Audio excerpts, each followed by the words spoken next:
Gio wants to shake up the standings at the top of the division. It's the first of 3 on Masson.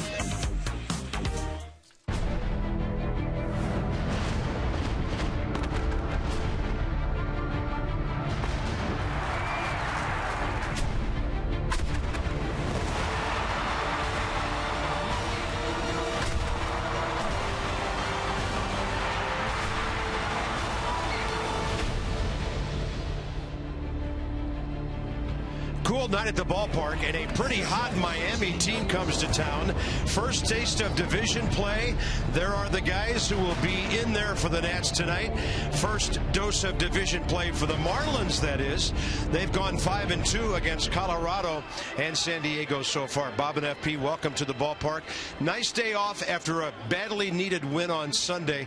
And Gio, pretty good against the Mets last week on the road. Yeah, tried to build on his April 2nd start in New York. Gio Gonzalez did everything, including a home run. But let's go back to last Wednesday in Flushing, Gio's first start of the year. And I thought, all in all, he did a fantastic job pitching. 6 innings, 6 hits, gave up just 1 run. But the thing that stood out to me, besides the home run that barely gets out to left field and the fact that he sprinted around the bases, and we all had a good chuckle about it, was that he threw his changeup 20% of the time. It's a pitch he only used 10% of the time last year. So the changeup was big on opening day, and I think it's one of his better pitches. So we'll see if he goes to the change here tonight against the Fish. Yeah, in the league, at home, and especially against this Miami ball club, very good. 4-2 with a 1.76 against the Fish. There are 2 big keys for Miami this year. Number 1 is their young pitching. It's pretty good. The other big key is that huge guy out in right field. He is really something. Yeah, got to camp early this year. He's healthy this year. Even more importantly than that, he's happy. I mean, last year he was a little disgruntled because all of his friends and the protection around him basically got traded away.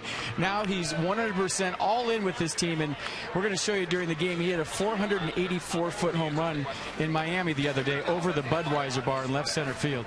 He's 24 years of age, John Carlos Stanton, with 294 RBIs. The Nats totally dominated the Fish last year to the tune of 14-5, 9 out of 10 here. And over the last 2 years in this ballpark, 15-4 against Miami. So some pretty good revenge for what the Marlins did to the Nats for a number of years. Let's get this NL East thing going. It's Miami. It's Washington. It is straight ahead.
T-Mobile. So T-Mobile and Tuesday night, and we hope Gio equals a W somehow here at the ballpark tonight. It's a little bit on the cool side. Breeze coming right down South Capitol Street. And the Nats at home now with a record of 1-2. They're 4-2 overall, a half game back of these fish. First of 19 between these clubs this year. Visit trainsearch.com to find your local Train Comfort Specialist dealer. Hard to stop a train, really hard. 64 degrees, probably feels like low 50s right now. Mostly clear skies. And we'll see how big the ballpark plays on an evening like this with the breeze coming in from left field. Last season, the Nats dominated the season series, outscored the Fish by 34 runs. Home runs fairly even. No contest among the starters, although their young star Fernandez helped them as it got late in the season. And the bullpen for the Nats outstanding all year. Miami has a +21 on their runs. That's the best of any team in baseball. They brought in Casey McGee, former Brewer, former Cub. He played in Japan last year, and he batted behind Andrew Jones on the same team that Tanaka pitched for over there. Garrett Jones, a former Pirate. Jared Saltalamacchia from the Red Sox. Reed Johnson's been all over the place. They brought in some true character guys to this ball club. They like the makeup, and they like the lineup so far. Gio, great career success, though, against Miami. One of their tougher opponents ever. Yeah, just talked about his last start in New York on April 2nd against the Mets. He received a 5-1 win over Bartolo Colon. Gave up just 1 run on 6 hits over 6 innings of work. Struck out 6, walked 1 through 91 pitches. 60 of those for strikes. So fastball averaged 92 miles an hour in his first outing of the year. And like I said, the changeup percentage up. He threw it twice as much as he threw it last year in his first outing. So the defense for the Nats tonight behind Gio Gonzalez. Harper Spanworth, your outfield. Desmond Rendon left side. Espinoza LaRoche right side. And Jose Lobaton behind the dish. Well, Ryan Zimmerman took ground balls today. Matt Williams talking about his arm angle, maybe trying to get that a little bit lower to keep him pain-free. We'll talk more about that as the evening goes on. And hopefully Ryan right back in the lineup tomorrow evening. Yeah, he got here early today, was taking ground balls about 2:30 at third base, and they were working on a shuffle and throwing the ball exactly like he throws it on slow rollers, even on the routine plays. Took some grounders at first today, too. Got that picker loose. Good stretch right there. Great form.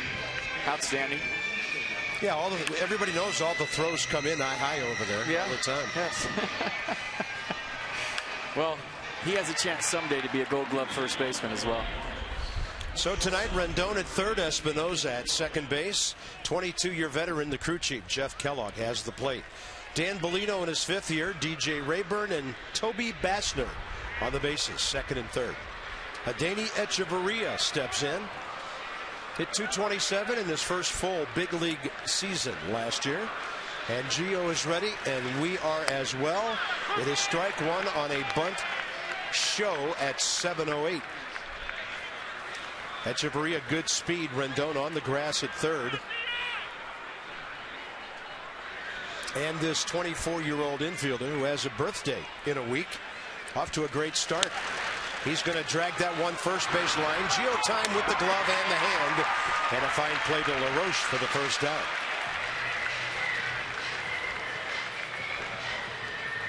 We're going to see the breakdown from Gio Gonzalez, his first start of the season. And last year, the changeup 10%. I know it's a small sample size, but still, it was probably his best pitch versus the Mets. And maybe he's going to include it a little bit more this year than he did last year. We'll see. Second baseman Jeff Baker, another new Marlin.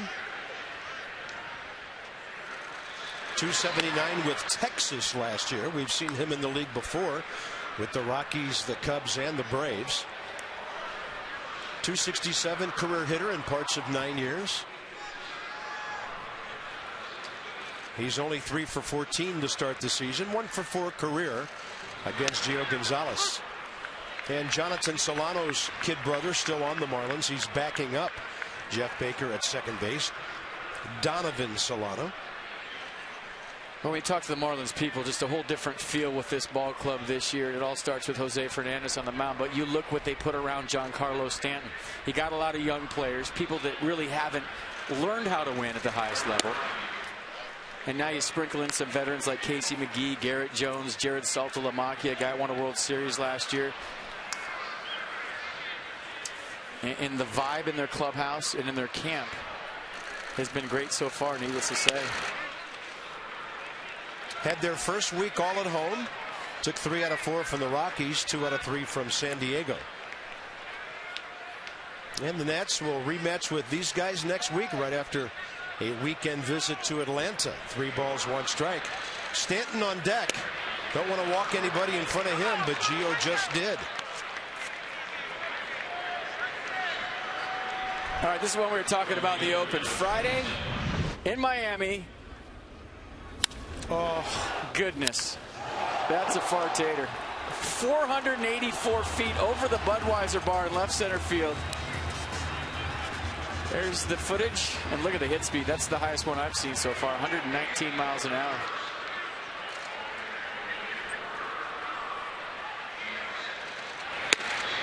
Perfect fastball to the outside corner. This is the matchup of the night. And on a career basis so far, it's gone Gio's way. Couple of walks, 4 strikeouts. Gio Gonzalez has retired him 9 out of 10 times. This will play in the yard for Denard Span. Left center, as big an out as can be in the first inning of a 3-game series against this ball club. Just getting that guy out of the batter's box. The Nats have had success against Stanton. Where? On the inner half. If you remember last year how they got him out, they pounded him in. You don't want a big guy to get his arms extended. They do the same thing with Matt Kemp in Los Angeles. They pound him in, pound him in, pound him in.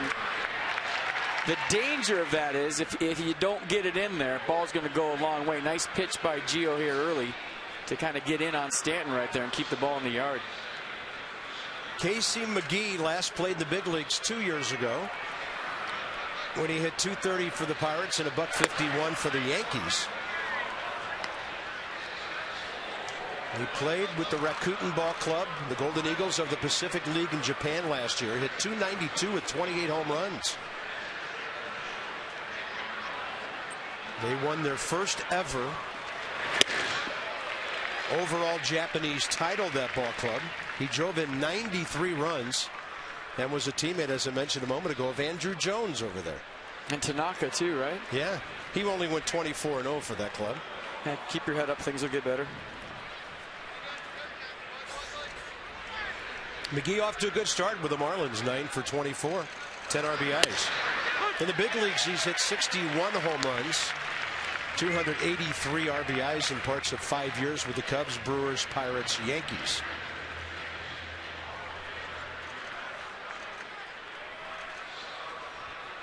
Against Gio Gonzalez, he's 0 for 3 career.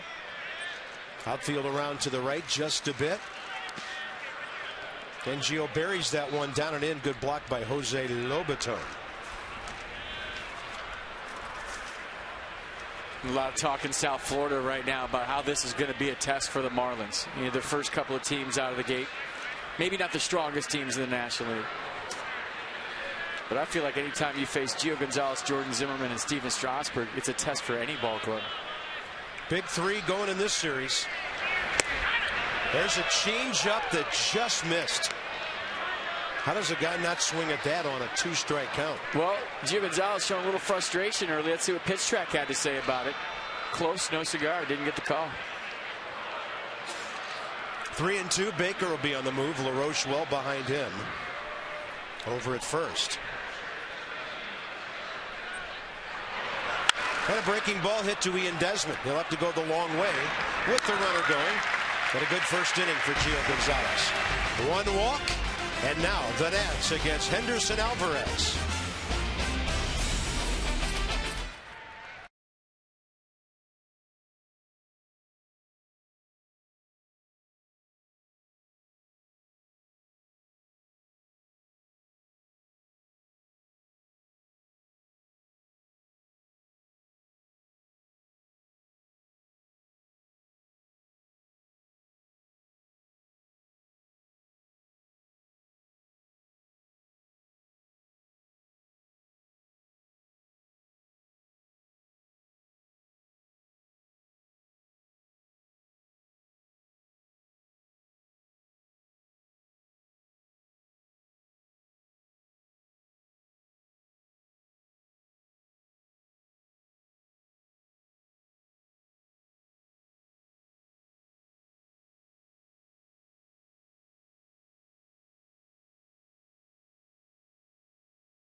in runs and 4th in home runs.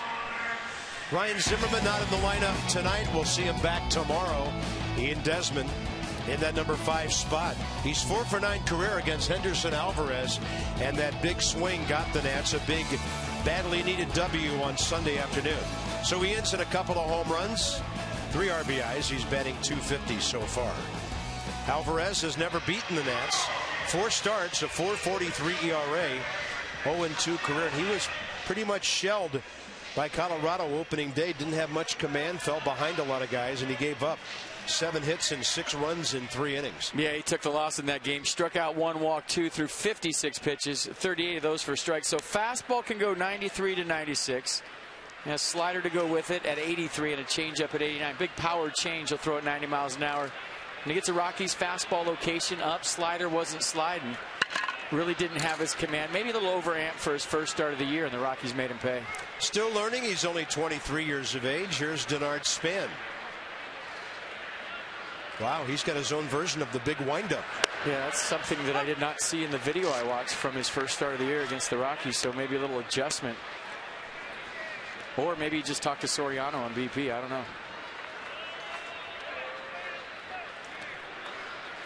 Denard's 5 for 21 off to a 238 start. Got another fastball and bounces it right side for Jeff Baker.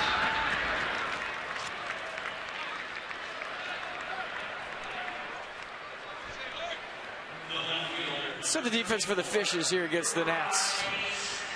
Tonight behind Henderson Alvarez, Johnson, Ozuna, Stanley outfield, Echeverria, McGee. The left side, Baker, Jones right side, and one of the better names in baseball, Jared Saltalamacchia behind the plate. And we'll do this once. Longest name in Major League history, according to what I read. Oh, it's definitely an armpit to armpit last name. And here's Harper. You're talking about the clubhouse guys and the letters on the back, right? Yeah. Okay. Bryce got a little ownage on Alvarez. You remember a couple of years ago he went deep off the Blackberry sign in Toronto off Alvarez, and then I think last year hit a slider to right center field for a homer. So Bryce 5 for 10 career, 2 home runs, 4 batted in against Alvarez, and he'll bounce one over to the right side for Jeff Baker as well.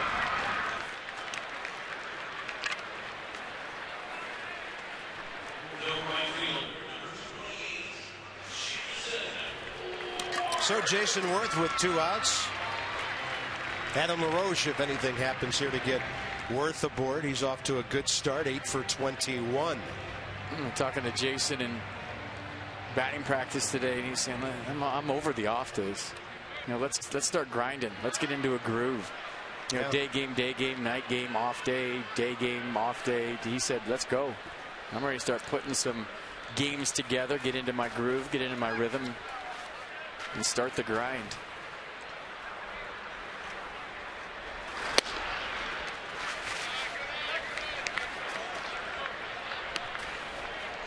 Alvarez has faced him 7 times, a walk, and Worth 1 for 6. That's got a great sound to it. It's going to go deep to the gap. Where that ball hits, it's about 385 out there. And Jason Worth, a double you could hear ringing all over the ballpark. He can hit. No doubt about it. The Nats have the highest average versus any NL East starter since 2013 against Henderson Alvarez. They're hitting 339 as a team against this right-hander. And Jason Worth goes shopping at the gap. A little stand-up double to start this one up, and there goes a no-hitter. Second double of the year for Worth, and it was loud. And even the left-handed batter, Adam LaRoche, has had his share of hits, 3 for 9 with a walk against Alvarez. Right-handed Desmond on deck. We'll see how they pitch him. And he'll go to the outside corner, elevated a bit to get that fastball for a strike.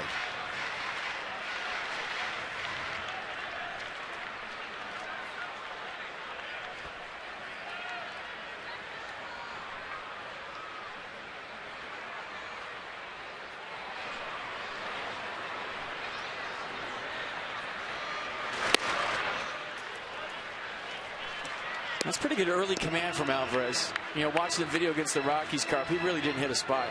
He was throwing 95, 96, but there was a lot of reach acrosses from Saltalamacchia to where he was setting up to where the fastball was ending up. So that's a good sign early for him here, locating the fastball away. But that's the slider that he didn't have right there against Colorado. Pretty much a cement mixer, 86 miles an hour. And that's exactly what it did against the Rockies. Nothing. So LaRoche, after being behind, ahead in the count now 2-1. To pull on the infield, slightly to pull in the outfield. I was about to say big gap in left center. He goes left field. Reed Johnson up with it. Throw cut off. They've got LaRoche hung up. The Nats lead 1-0. He'll be chased down by the first baseman, Garrett Jones. So Adam LaRoche looked out, saw the defense, went the other way, and drives in his team-leading 9th run of the year. So Worth sets it up with a 2-out double. Reed Johnson up with it. Ball cut off. LaRoche out, but the home team on top.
The base hit to left field. Nice job. Moses, stay hot.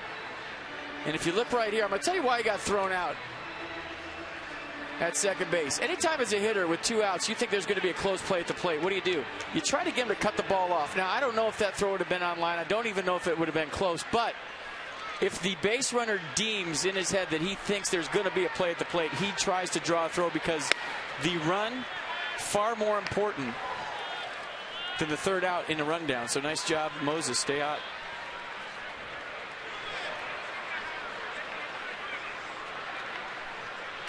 First pitch, second inning. Gio to Garrett Jones, the career Pirate. And with the shift on, he lays down what a lot of people think guys should do against the shift. A perfect bunt base hit. Well, it's a guy that has been playing a lot against lefties with the Marlins. Didn't play a lot against lefties last year with the Pirates. So not a bad idea, right? You struggle against lefties. You really didn't see a whole lot last year. And if they're going to give you a base hit, take the leadoff man aboard. And Adam LaRoche likes that. He's tried to do that a couple of times. You know what that does, too? Changes how they play you next time. Yeah. Garrett Jones 6 for 27 with a base hit. Not a bad idea when you're batting $192 and they'll give you a hit. You might have noticed that was Desmond fielding that ball, and Rendon had gone to the other side of him to play up the middle with Danny Espinosa. So here Jared Saltalamacchia, first saw him in the league with the Braves years ago. Broke in with Atlanta in 07, traded to Texas in the Mark Teixeira deal at the trading deadline that year. Great changeup by Gio. Saltalamacchia with the Rangers a couple of games into the 2010 season, and then the Red Sox ever since. Yeah, we talked about Gio throwing the changeup a lot against the Mets. First one here, I think, a beauty to Saltalamacchia. On the Mercedes-Benz pitch track. Saltalamacchia has always been a good hitter, off to a .318 start. 4 for 9 right-handed, and Gio doubles up on the change. Well, the question remains, do you triple up on him? Guy's not picking up a pitch. I mean, you got some room to play, right? 1-2's a count. Maybe throw a fastball up in his eyes, go back to the change, or gamble and three-peat. He did. Down in the zone, 83. And Gio Gonzalez, his first strikeout. Hey, if you show me as a hitter you're not picking it up, I'm going to keep throwing it. So give Jose Lobaton a lot of credit right there. Saltalamacchia swung through the first changeup, swung through the second changeup, and swung through the third one. Big swing right there with 2 strikes. Yeah, he was completely open, airing it out there. That'll bring in Marcell Ozuna, their 23-year-old center fielder, who hit .265 in his major league debut last year, but got hurt a couple of times.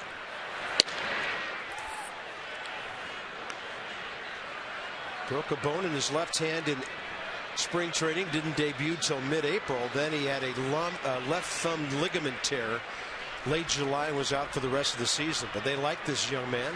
They signed him at the age of 17 back in '08 out of Santo Domingo.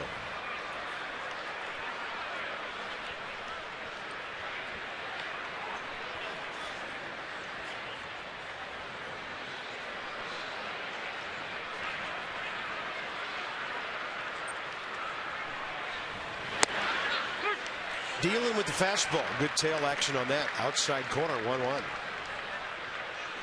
Call he didn't get in the first inning, got it in the second.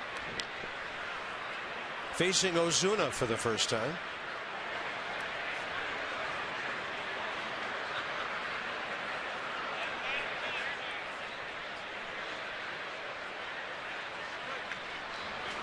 Marlins have run 4 times without being caught.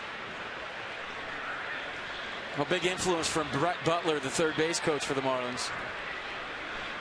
You know, he's got him very aggressive, looking to steal bases. A lot of green lights out there. They're a lot like the Nats. Locked him up on a breaking ball, diving down and in. Wow, Gio can throw that anywhere near the plate against right-handers, coupled with the changeup and the heater. It'll be a good night for him. Number 8 man on deck here. 1 out by the top of the second with a runner aboard, Garrett Jones, who bunted his way aboard.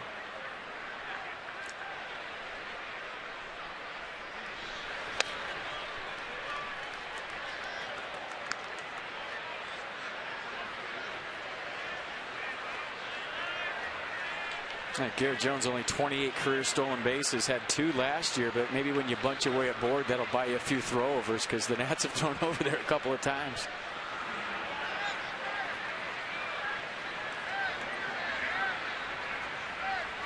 And a 2-2 is ripped foul. Well, big news in Philadelphia if you haven't heard about it. Brewers 10, Phillies 4. Ryan Braun has hit 3 home runs, his first 3 of the season in that game. And here's the pitch track, looking at all the offerings in this at bat. Short lead at first, 2-2 pitch, backdoor breaking ball, another foul the other way. Mets at Atlanta just underway. Bartolo Colon and Aaron Harang for the Braves home opener.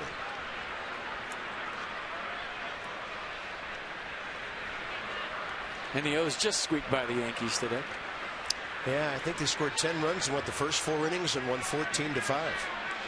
Close one. 2-2 pitch. So Ozuna's in swing mode right now with 2-strike count. I feel like if Gio decides to bounce a changeup or a curveball right here, not throw a strike because he has a pitch to play with, that you might get Ozuna to chase. Guys show you they want to swing. You don't always have to throw a strike.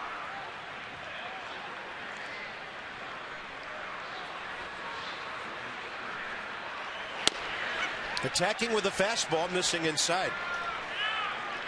Now we'll see if Mike Redmond has enough confidence in Ozuna to put the bat on the ball to start Garrett Jones with 1 out, full count.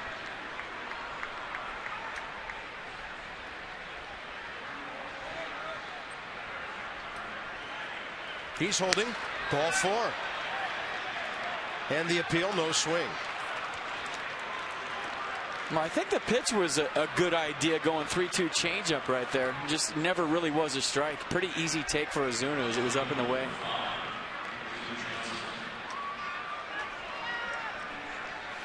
All season when the Nats win and score 7 or more, 50% off regular menu prices at papajohns.com. Enter promo code NATS50. Your official pizza of the Nats. Papa John's. Better ingredients, better pizza. Participating locations in D.C., Maryland, and Northern Virginia.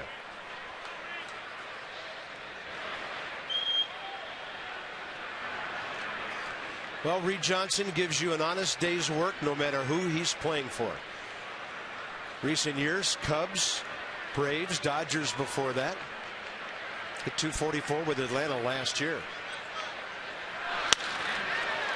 And pretty well hit. Denard Span just a little bit back and then over to the gap for the second out with the pitcher coming up. So Gio gets a nice quick out there.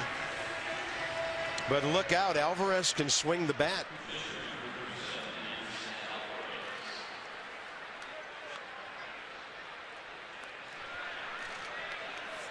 Henderson Alvarez, as a big league hitter, is 9 for 32 with that home run and 6 RBIs.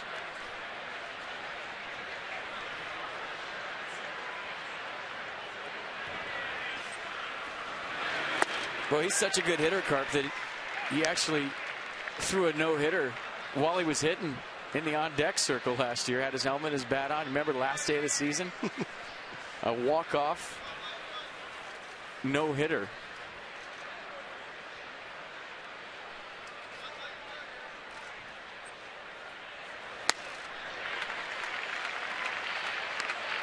And that was against the Tigers, too, so no small feat.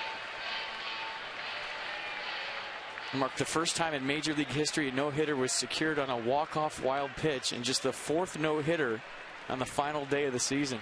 Crazy, right? Yeah, that was kind of weird. Tigers finishing the season in Miami.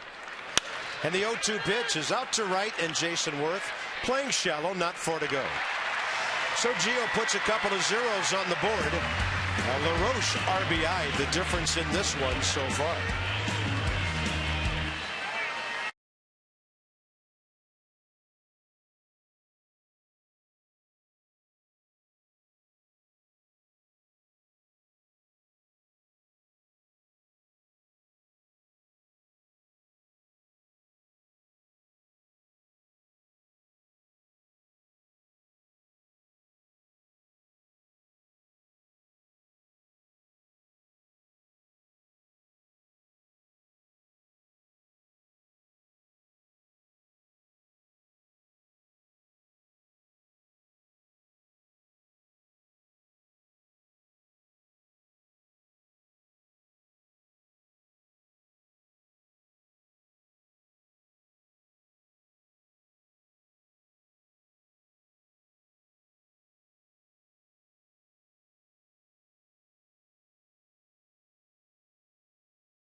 T-Mobile game changer, and boy, was it ever a game changer. Ian Desmond in a tie ball game hits one about as far as you can on a cold day here at Nats Park. 421 feet, and if that was in July or August, it would have been up on the concourse. Regardless, It changed the game in a big way for the Nats because you get swept by the Braves to start the season. No bueno. Yeah, and you could see Alex Wood's reaction. He knew it was not coming back as soon as he saw that swing by Ian Desmond. So it's Desmond, Rendon, Espinosa, bottom of the second. In tonight's configuration, that's 5, 6, and 7. Things happen quickly with Alvarez on the mound in the first inning. Yeah, a run on 2 hits, 10 pitches, 7 strikes. You know, Carp, we have stats for everything. I like to keep a stat on first pitch fastballs to Ian Desmond all year long. I've got 2 of them, and they both left the park. One in New York. I'm sure there have been more, and there was one that missed. But maybe the 2 that were thrown for strikes left the yard.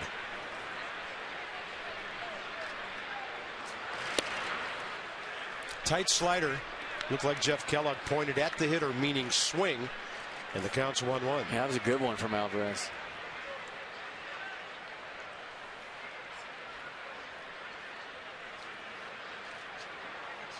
They give Desmond the left field line. Kind of bunch him toward left center a bit. Does Alvarez have the wrong button going on here? Yeah, looks like it. Yeah. He's playing for Mai and then Amy. Yeah, not a lot of flow to that.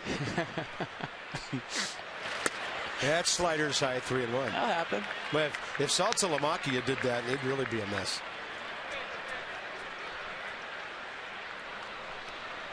(15-24), the Alvarez career record, 60th career start.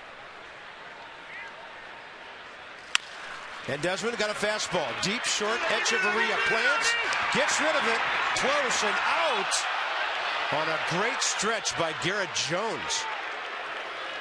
Well, just a great play all the way around.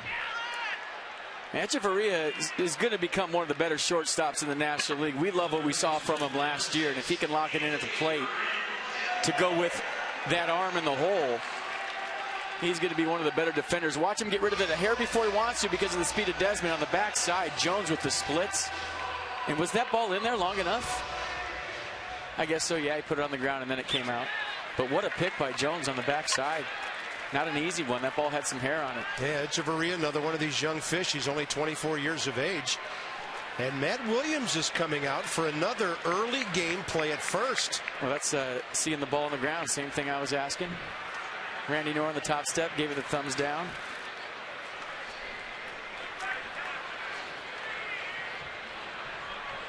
By the way, the topic came up during Matt's presser today with the local media. And he asked the question, and one of the media members was able to answer it for him. Has there been a manager ejected yet this year? And the answer is no. A lot of replays, a lot of challenges, but not one argument has ended yet this year with a manager being thrown out of a game. Well, honestly, if you go back to the last review with Matt Williams on a play at first base with Ian Desmond against the Braves, I mean, it kind of takes away our opportunity to see what kind of demeanor Matt Williams has with umpires. I mean, the argument is virtually gone now, right? Yeah. I mean, that would have been a situation in the old days last year where you go out and argue. Yeah, now they have a conversation, filling time until they get some kind of signal from their own dugout. I mean, it kind of robbed Nationals fans of seeing their new manager and how he deals with umpires. Is he a calm guy? Yeah. Is he Lou Piniella and throws bases? And because of replay, we'll never know. This would not have worked with Earl Weaver, Leo DeRocher, Eddie Stanky, Lou Piniella, and other Billy Martin blow their top at any moment major league managers. Well, yeah, certainly Billy Martin. And throughout history, it's one of my favorite parts of baseball, especially when they're mic'd up and you get to hear the conversation between the umpires and the managers. And as a player, whenever there was an argument, I would kind of always, even if it was the other manager, kind of walk over and eavesdrop on the whole thing. Now it's about getting an angle to look back at your coach to see if it's thumbs up or thumbs down and have a nice day. I'll see you tomorrow. I mean, come on, where's the emotion? Can they hand you the phone so you can yell at the guy in New York? There's Espinosa with a bunt, and Alvarez carried it into foul territory. And then a good job by Jeff Kellogg, the home plate umpire, of hustling over to see if that ball got into the dugout. So Danny Espinosa will get himself a bunt base hit. Yeah, good idea. Got speed like Danny Espinosa, looking for base runners with 2 outs. Now try to turn the lineup over Jose Lobaton, but look at the bunt right here. That was going to be a tough play for Alvarez, because even if he fields it, who knows where the throw is going to go. He has no lane right there, but give Espinosa credit for getting it down and hustling, but give Alvarez even more credit for chasing the ball into the dugout and sliding to keep Espinosa at first base. What an effort, and what a shot right there. Heads up, folks. Wipe the dirt off your face, because it came right in your living room. Yeah, get out the Windex for your screens. Here's Jose Lobaton, 3 for 12. I swear, that Expo makes everything look good. Except for you and I. They can lead that thing downstairs. Yeah. Lobaton pulls it right to the bag, getting over. Nats with 3 hits already. Worth, LaRoche with an RBI attached, and Espinosa. Look out. Coming right at you. This modern technology, amazing.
It's not too late to become a 2014 Nats season plan holder. Great plans are still available for purchase. Get the lowest prices and exclusive season plan holder benefits. Purchase your plan by calling 202-675-NATS now or visit nationals.com/2014. Sit in the front row and get some dirt on you. 34 pitches, 21 strikes, through 2 for Gio. Top of the order for the Marlins, Echeverria, Baker, and Giancarlo Stanton. That's the camera right there, and did you guys have to clean it off? Some bubble gum laying there, some dirt. For the Achiever and you, PNC with our minor league report. We saw Manny Del Carmen in spring training. Boston and Colorado over a 6-year career. And he's off to a good start in Syracuse, giving up nothing for the Chiefs in his first 2 games. He's ready. Call him up. They are Tyler Mooreless because he is with us. Got called back here right before the doubleheader they played on Sunday. Here's Echeverria, tried to bunt his way aboard first time, and Gio picked it up over toward the first base line and threw him out.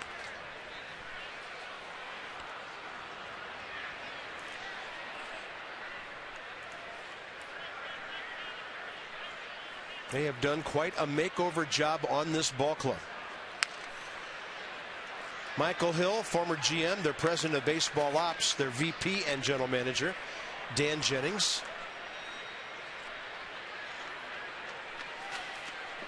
And they got some special assistants who give them great input. Tony Perez, Andre Dawson, Jeff Conine.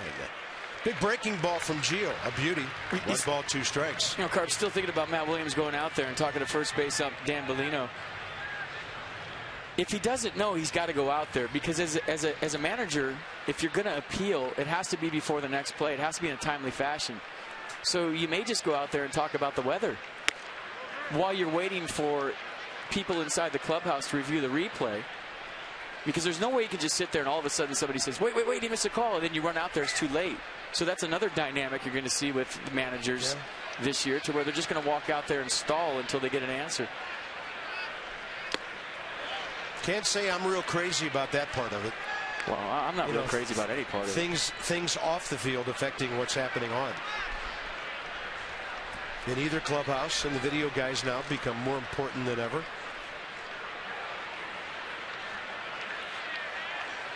3-2 pitch ripped into right field. Gio's gone to some long counts here. He's already walked 2 batters. And then Echeverria had one kind of sitting up on a tee for him, and he took it the way he should. Now here's a man with speed to lead things off. He's stolen 1 base. First base coach Perry Hill will visit with him, with Jeff Baker coming on. Echeverria, very interesting for Marlins. I mean, Rafael Furcal probably going to be the leadoff hitter when he gets back from the disabled list, but Echeverria getting a chance maybe to hit in a spot he normally wouldn't hit, the leadoff spot. A couple of 3-hit games and a 4-hit game to start the year up. And I think he just broke up an 0 for 11, but in that 0 for 11, talking to Marlins people, he had 6 or 7 lineouts. So, I mean, Mike Redmond, I guess, with a nice problem to where when Furcal comes back, do you leave Echeverria at the top of the lineup, or do you go with a proven veteran? And for you folks who maybe didn't know, they signed Rafael Furcal in December as a free agent. He had Tommy John surgery last March 15th. So he's just beyond a year on that.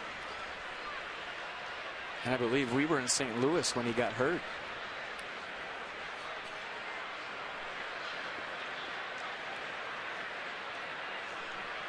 One ball and no strikes.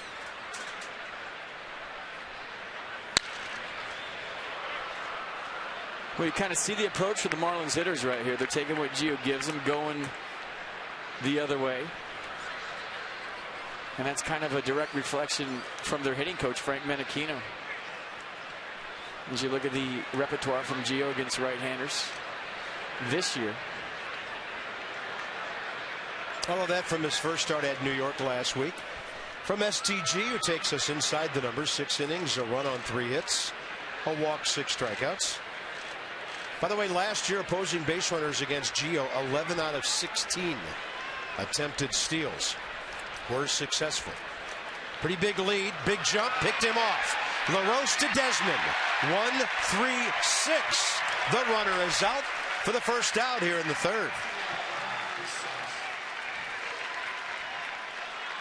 Well, nice throw by Gio Gonzalez, nice relay by LaRoche, but that was first move all the way. And you know where that was made? By Gio. Watch how short his stride is. And he got it to LaRoche quick. It wasn't one of those big moves where you pick your leg up and then throw it to first. It was almost a slide step type move to first base. And with the speed of Echeverria, every little clip counts. He kept his foot low to the ground, a couple of good feeds, and thanks for coming. Now a breaking ball, a strike to Jeff Baker. Second baseman walked his first time.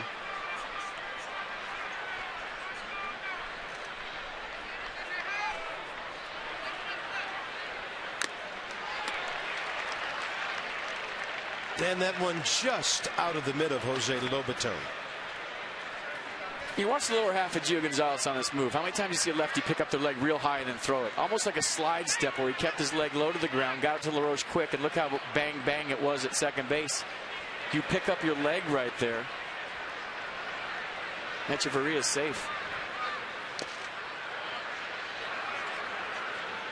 And it might have been something simple as a token throw over right there, and he was just running, but it worked.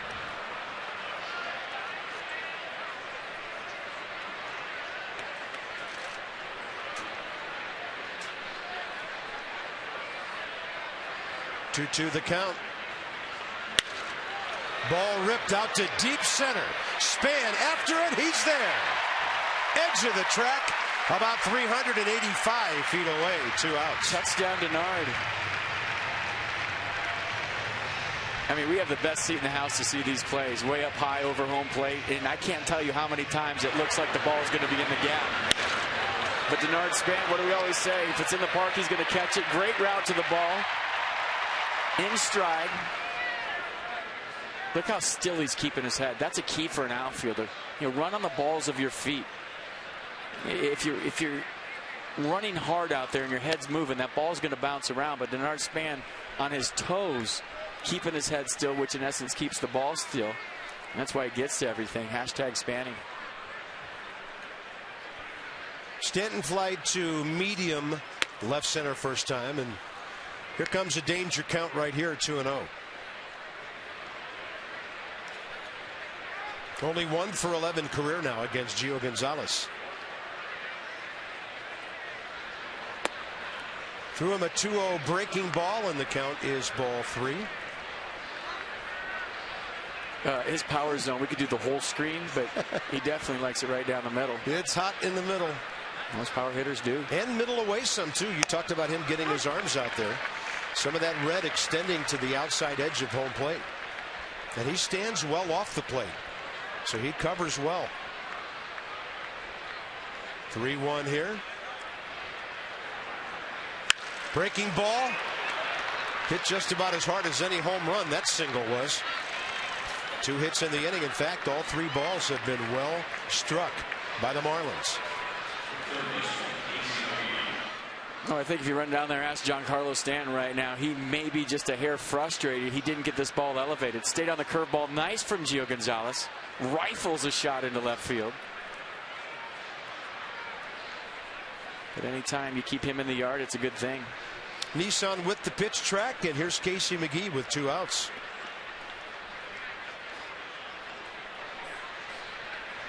This man can generate some power. They say he has really shortened his swing now since coming back from Japan, where he hit almost 30 homers and drove in over 90 runs last year. 257 career hitter who struck out over 100 times, twice as a Brewer, and drove in a career high 104 runs 4 years ago for Milwaukee. What do you got in hit speed for Stanton? 108. That's long enough to leave the yard. It's a missile with any elevation.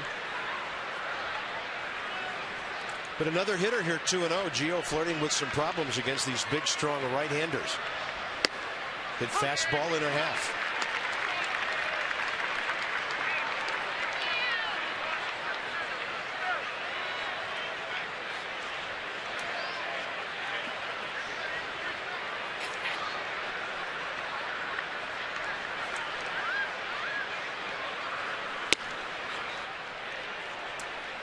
And another long count. 3 3-ball counts in this inning. So in only 3 innings, that pitch count of Gio's is really mounting. 15 pitches first inning, then 19. And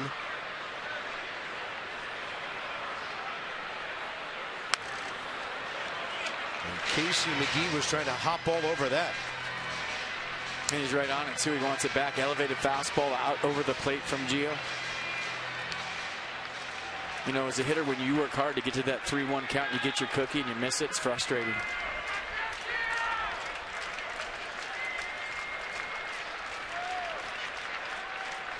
Runner moving on a 3-2 pitch with 2 outs. In on his hands, and McGee fights it away. Casey McGee's got a little George Brett working up there, doesn't he? Mucho pine tar.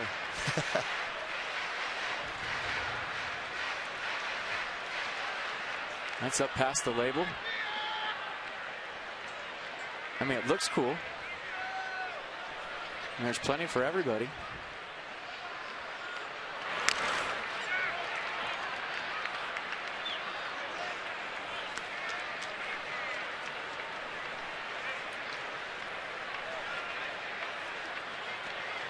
Echeverria base hit to lead off the inning. He was picked off and then caught stealing. Baker a deep fly, hauled in by Span on the run. A hard single by Stanton, and another payoff pitch here to Casey McGee. Right down the middle. Gio wins the battle. A long top of the third for him. He'll lead off with a 1-0 lead. That was 20-plus pitches in that long frame. Finishes it off with a nice heater.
Gio. I like it.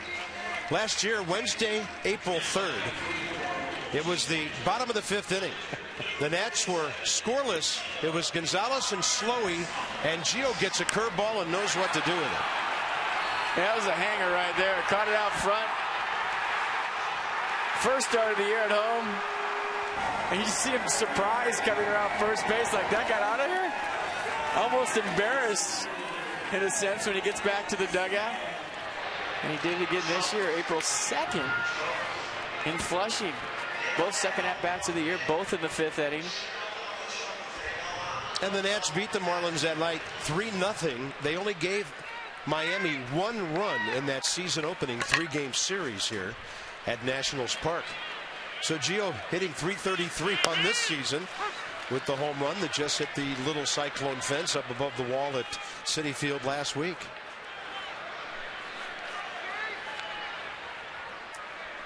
He's throwing a lot of pitches in 3 innings, 59. Hope he's got some juice left for a swing here. And it's no balls, 2 strikes. Yeah, grabbed his bats last time out, and it's like he uses furniture to hit with. I mean, they're so pretty. The finish on them, check it out. And he's got one that's all the color of the handle. You almost don't want a ball to hit it, just like maybe put it in your house. Yeah, is he more traditional or more of a contemporary type? I don't know. I'd see more contemporary. I could see that being a future rocking chair at some point. Yeah, maybe a leg to a table. Fastball, just a little late. But he has good fashion sense, so it doesn't surprise me.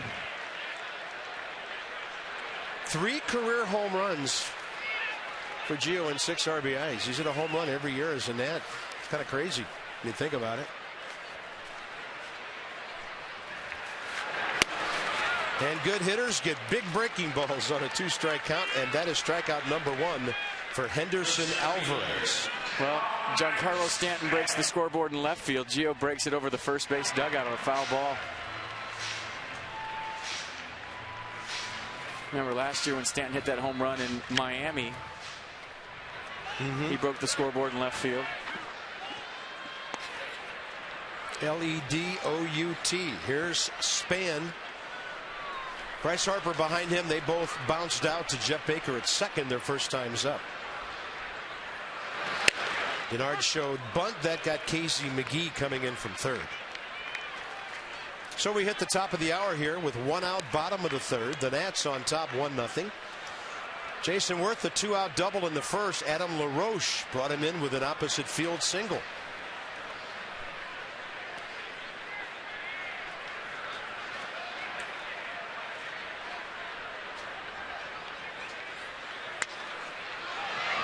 Nothing happening in the Mets-Braves game yet. They are scoreless, top of the 3rd.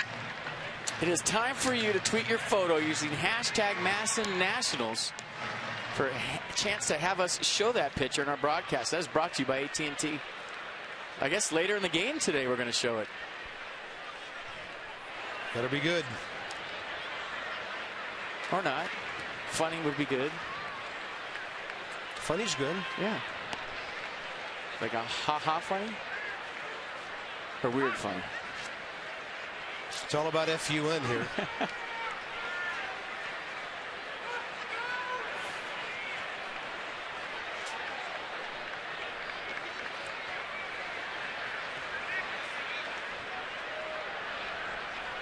No balls, 2 strikes. Span rips it to right. Giancarlo Stanton about 7 or 8 steps straight back.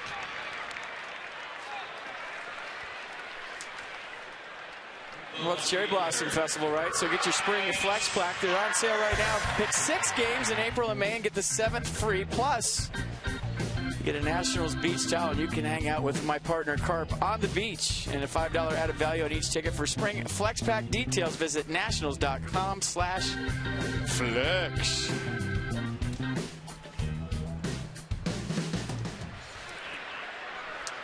Putting some beach towels to use in Miami next week. Here's Harper.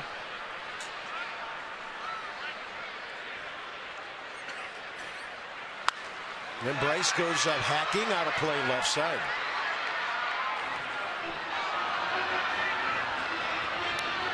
Where he hits and how it results. So let's look at the number 2 spot. .264 average. Most at bats of any spot in the lineup, 511. Well, I'm no rocket scientist, but lead him off. 317. And a ball tailing away. So that's a pitch he's having trouble getting to right now. The front side's flying open. And nobody works harder than Bryce. I mean, he goes into the cage after the game, but once, you know, that front side is spent because maybe you're not feeling as quick as you want to and you're cheating to get to the ball, you can't get to anything soft or anything away. Well, they showed him one inside. It was a breaking ball up and in. Turns into an easy play for Reed Johnson. Nats go in order. Alvarez retiring 6 of the last 7, but Gio and the Nats have a 1-run lead.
Earlier in the broadcast, Ryan Zimmerman's feeling a little bit better today after getting yesterday off and not starting in the series finale against the Braves on Sunday. He's been taking medication to try and clear some of the inflammation in that right shoulder. The rest probably helped him a good bit as well, and the weather maybe getting a little warmer would probably assist him in that regard additionally. Now, one interesting note here is that Zimmerman was out at third base before the game today, did some early work throwing across the diamond, but he wasn't throwing over the top like he normally does. He was throwing kind of 3/4, maybe sidearm, which we've seen him do on short grounders, on bunt plays in front of him. We see him whip it across at that angle. He's trying to maybe use that angle for all plays, for routine plays to his backhand side.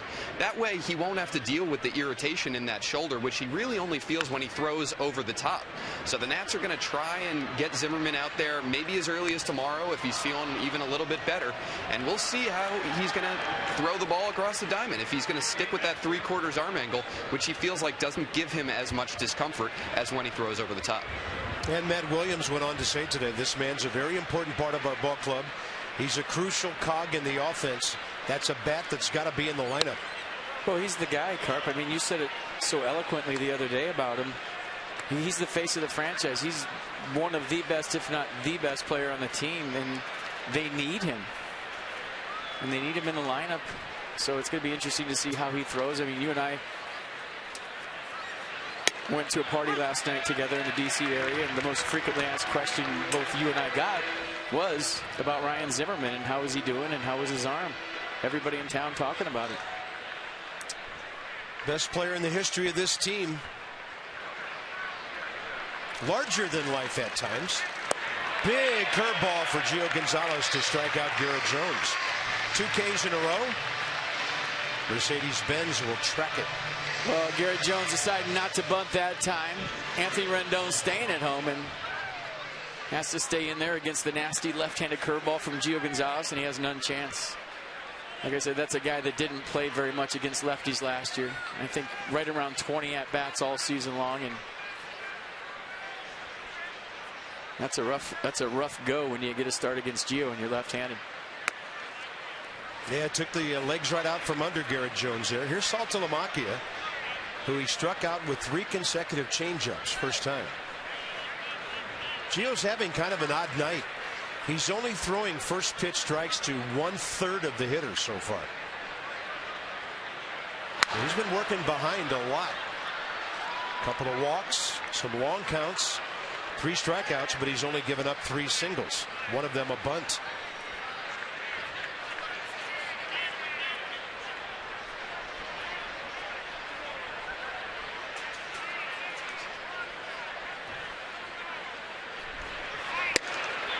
Handcuffed him, but the heater a little off the plate at 92. Might have wanted this pitch right here. Good frame. You see the body language, the pound of the glove. Nice frame by Lobaton. He's been pulling the string on Saltalamacchia. There's another change. And Saltalamacchia got to hit just 218 right-handed last year versus 294 left-handed.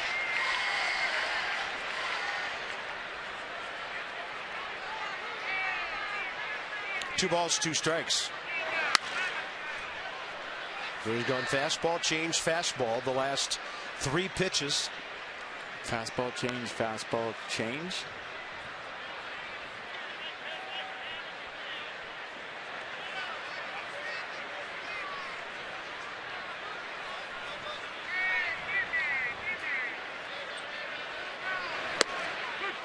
Curveball got him at the knees.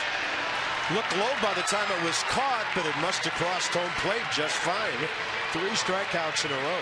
Well, he got Saltalamacchia the first time up on back-to-back-to-back changeups. This time he goes with the curveball for the out pitch, and nice frame again by Lobaton.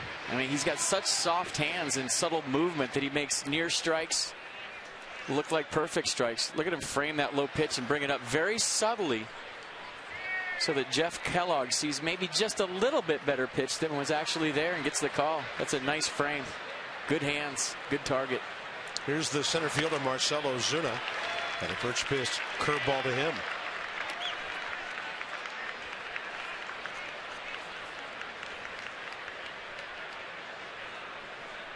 If you catch a near strike, Carp, and you jerk it into the strike zone kind of violently with the glove as a catcher, you're telling the umpire it was a ball. But if you're smooth with your hands and soft and the movement is subtle, you can buy your pitcher some strikes.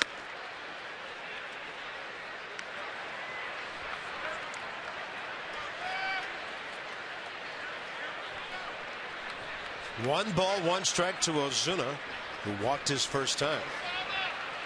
Fouled off a whole bunch of pitches. Sounded like a busted bat. Espinosa takes care of that.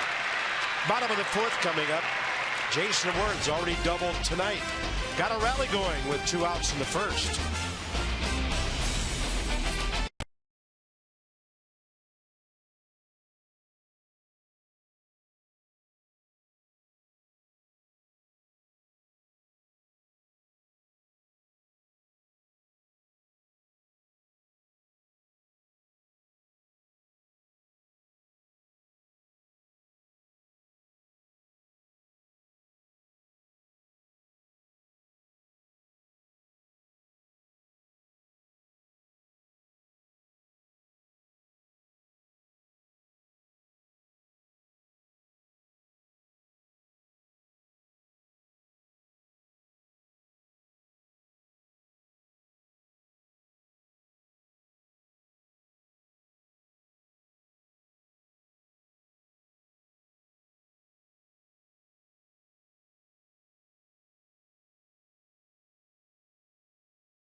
4th, and Jason Worth got this party started. His first at-bat, little double in the left center field gap. It was the first hit of the night for the Nats. Let's check it out with a little fastball right down the middle, and the power zone. Look where it is, right in the dark red, right where Jason Worth likes it. What's he do with it? Smokes into the gap, a very loud double, and look at the exhale. And it goes into the gap for a 2-out double, and then Adam LaRoche does a nice job of driving him in with a clutch 2-out knock to put the Nats up 1-0, and that's where we stand. And here's Jason Worth. How did that sound? Okay. I mean, he always exhales at contact. It's pretty cool. Yeah. 9 for 22 on the season. 103 on the hit speed. Batting a cool 409 to start the season. What's that, 37 miles an hour over the speed limit? Depending on the state or the district. Yeah. 1-1 pitch. And this one got him down around the trademark. Ozuna, 1 out. That's my favorite part about spring training is we're driving from the airport near Orlando to Vieira. The speed limit's 70, which means, what, 80? Well, I had somebody tell me if you stay within 7 mph, you're usually pretty safe. All right. So you go double sevens all the way to the... 6 maybe. All the way to the yard. Gotta have a little wiggle room. I drive to win. There is no second. You know, there are some states, and I know you guys who live on either coast, you just fly over them. Yeah. There are some states with 75. That's a fastball outside the numbers. Suitable for a Jeep at full throttle. National League RBI leaders Mark Trumbo off to a great start, but the Diamondbacks are 2-8. And then Stanton and McGee right in the middle of everything. And then there's Adam LaRoche. 1 tonight. He's driven in 9.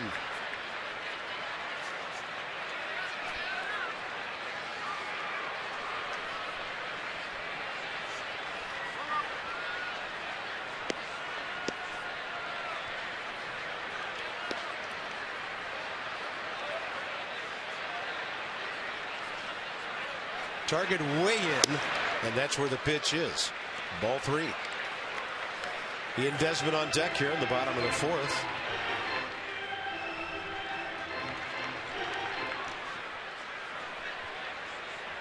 And he hit one to the shortstop hole, robbed of a hit first time. Adam LaRoche is aboard. 7th walk of the year already. Let's go to our VW moment in history. This is great. Frank Robinson made himself the DH, and he hit a homer in his first at bat as the player manager of the Cleveland Indians. And on this date in April '75, he became the first black manager in the major leagues. Very cool. And then goes yard. Do you think he put himself in the lineup the next day? I'm pretty sure he did. I wonder how that conversation went. Hey, you're swinging it pretty good. I know. I'm going to put you back in there. Thanks. I wonder if any of the reporters came in and asked him about his DH. I'd like a comment on your DH tonight, Skipper. What do you think of him? I think he's the best player on the team. Frank Robinson. He cast a long shadow around here in the early years of the Nats. What a pleasure it was to get to know him. He took the Nats to an 81-81 season in 05, 71 wins in 06, his final year here.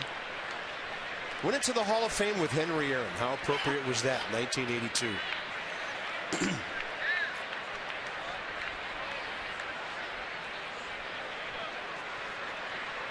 No balls, 1 strike to Ian Desmond. Way upstairs, 1-1. Yeah, a little overthrow right there from Henderson Alvarez on the slider.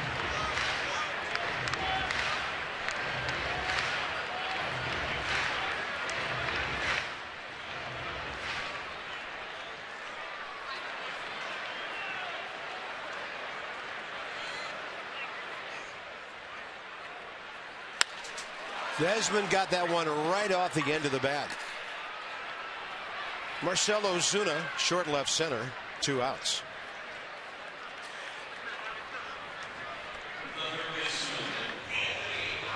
You can win an autographed Nats memorabilia from Masson all week long. Just be sure to follow Masson on Twitter and use hashtag MassonNationals in your tweets to be automatically entered to win.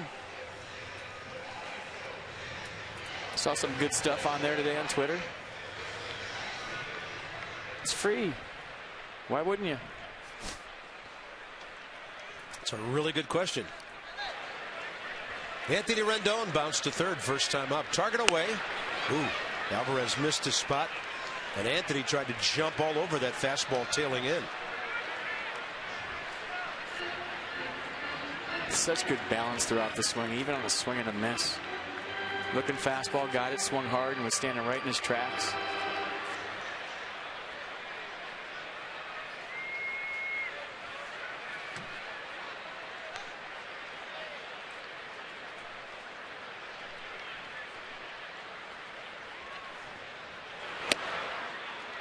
Great eye on that. Breaking ball 85 just outside.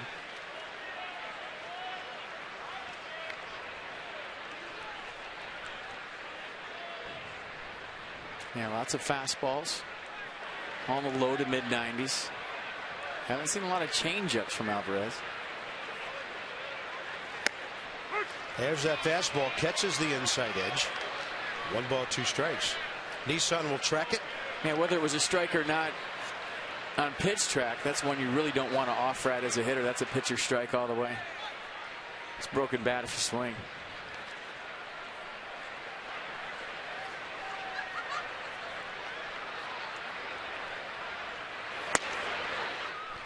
.94 whistles in there. 2 balls, 2 strikes. Oh, you're getting an idea of the book on Anthony Rendon from the Marlins. They're pounding him in with heat. His strength is going the other way. Right center field is where his pop is, and they're trying to pound him in.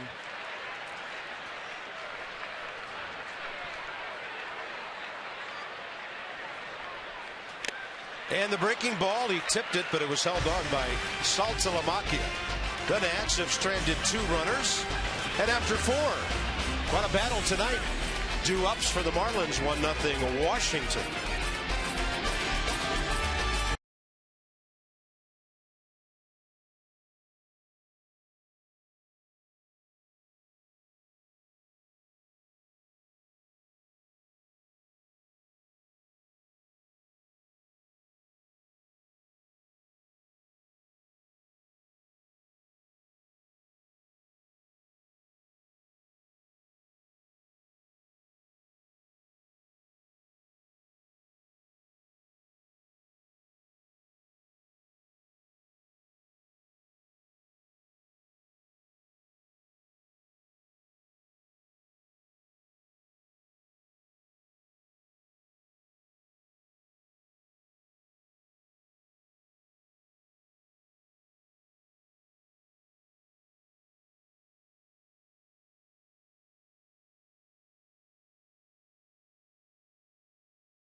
Saltalamacchia, 3rd changeup in a row, got him swinging.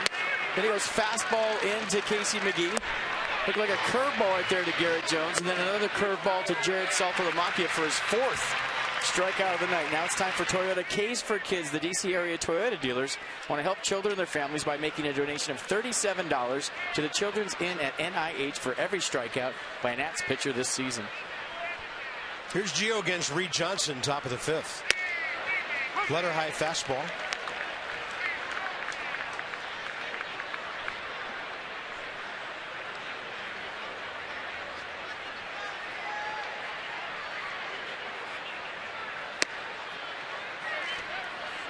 Looked like Jeff Kellogg thought about it for a moment. Johnson lined out to Span first time.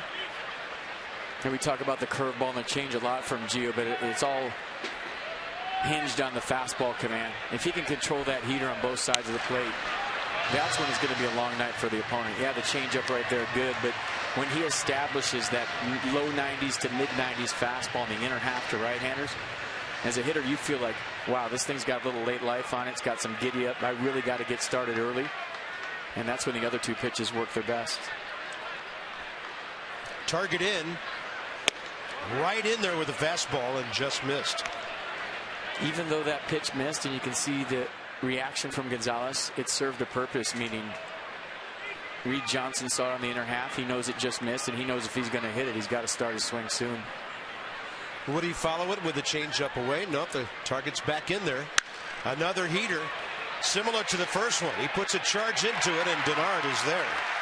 Second touchdown catch of the night for Span. He's been active out there. A couple of line drives by Reed Johnson, a long fly ball by Jeff Baker. Yeah, I think it was Johnson to Span the first time up for a touchdown. This time, the second time, almost an instant replay. Although he threw that one a little bit behind, but look at the eyes of Denard Span and see how the head is perfectly still. And that keeps the ball still in the air like we were talking about last time.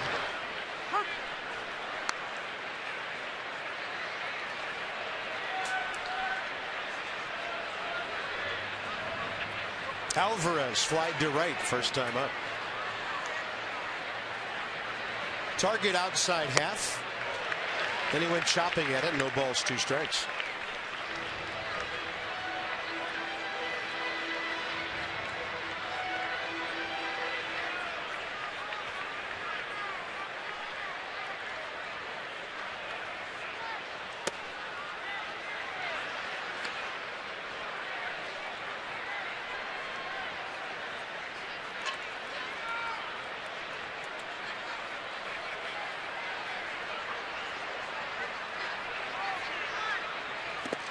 And a curveball buried in the dirt.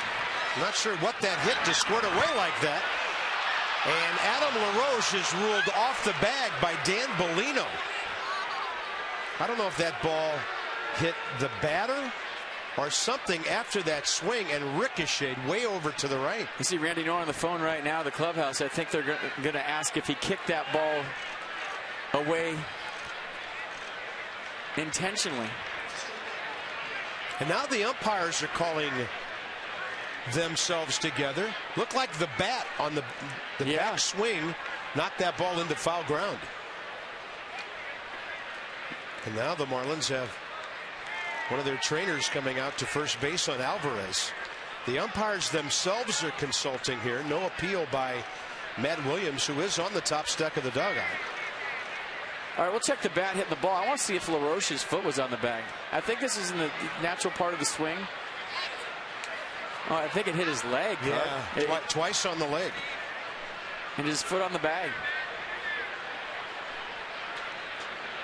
And he hits LaRoche with his knee. So we got lots of stuff going on. We got a ball off the leg, a knee off the ankle, and they're calling him out, I think. Looks like the umps have changed it. Was he inside the baseline? Is that what Jeff Kellogg is saying? So the throw had to be wide. I mean, we got about 800 things going on in one play. Maybe not 800, that's a small exaggeration, but was he inside the baseline to where Lobaton had to alter his throw and get wide, and thus the throw took LaRoche? Let's check it out. Okay, here's the ball in the dirt, hits Lobaton, ricochets off. What do we got? Hamstring and a calf. Then did he get wide right here? Yes. Do you see where he is?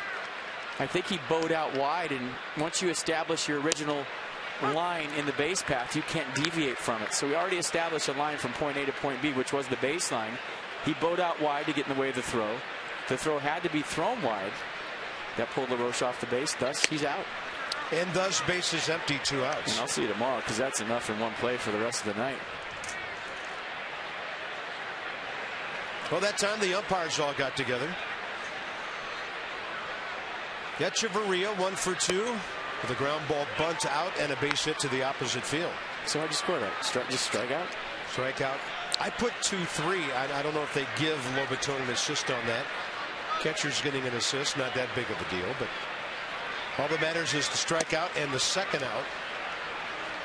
In the count 3-1.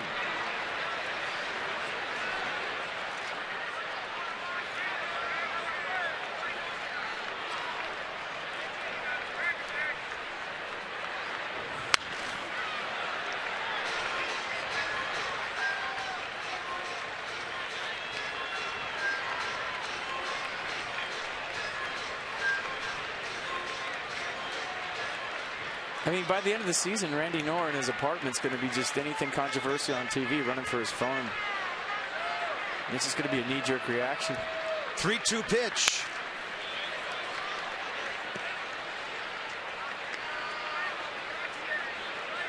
So he goes to the phone to talk to the clubhouse. Clubhouse goes thumbs up, thumbs down. Are we appealing? He tells Matt Williams. Didn't get that far, though.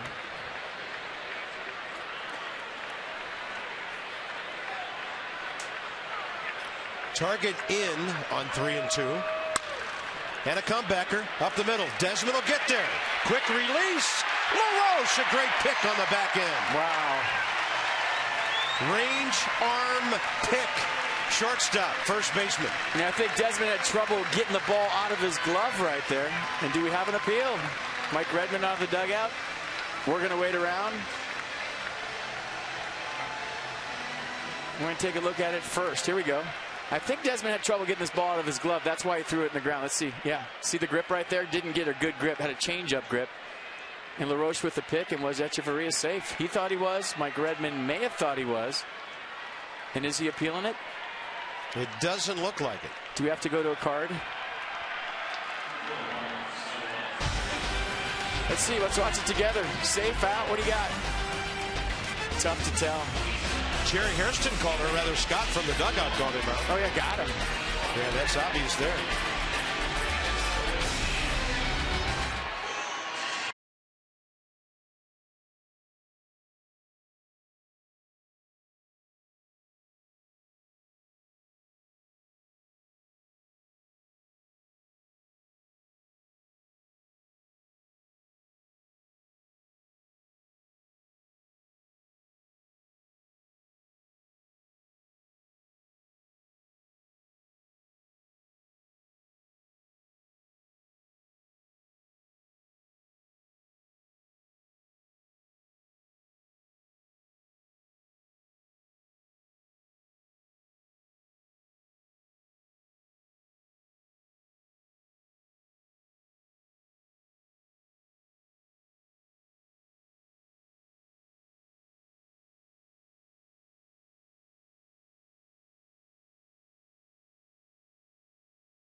Beat the Braves here on Sunday.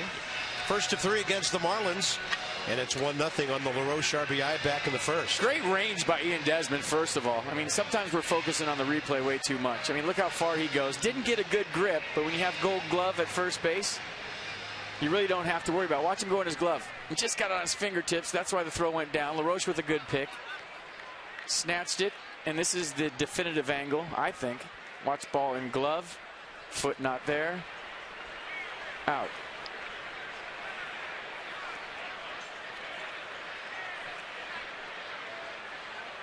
And then Redmond has to come out till he finds out what they saw in the clubhouse.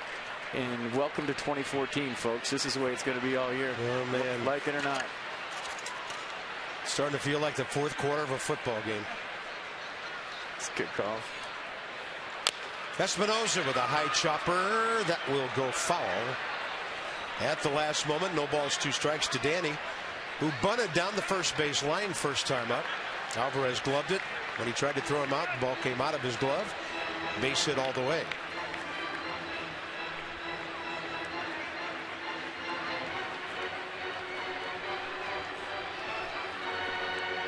Alvarez 48 pitches, 31 strikes through 4. Gio's first pitch of the 6th inning will be his 90th of the night.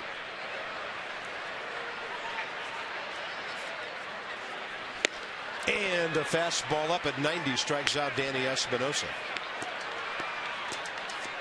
Well, a lot of people are calling it Bob Carpenter night. We're just going to call it Dollar Hot Dog Night at Nats Park on Wednesday, April 9th versus the Marlins. 7:05 start. Dollar hot dogs will be available at select Nats dog stands until the start of the 6th inning because we don't want you eating too many. Some restrictions apply. For game tickets, call 202-675-NATS or go to nationals.com/tickets. And if you see a guy with a headset on and a Masson shirt, spread out. That's you. That's your favorite food. No balls and 1 strike to Jose Lobaton. Pulled the ball right to the bag, and Garrett Jones stepped on the bag, forcing him first time. Had a drive down the left field side for Reed Johnson. 2 quick outs.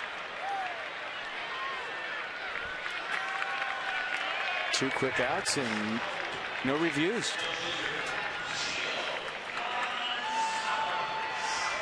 Here comes Gio.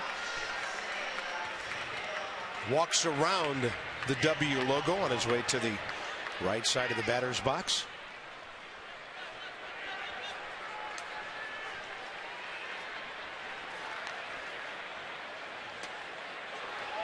Hunting first pitch curveball.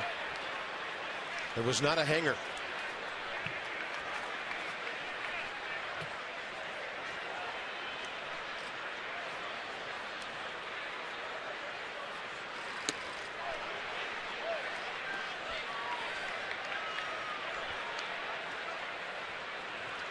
Mets got a run in Atlanta. Top of the 4th right now. 1-0 New York. Bartolo Colon and Aaron Harang dueling there tonight. Marlins are 5-2. The Nats and the Braves are 4-2. Little chopper on a breaking ball away. Alvarez, plenty of time. And a quick 1-2-3 against the bottom of the order for him. This one into the 6th inning. 1-0.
Massa. Brought to you by T-Mobile.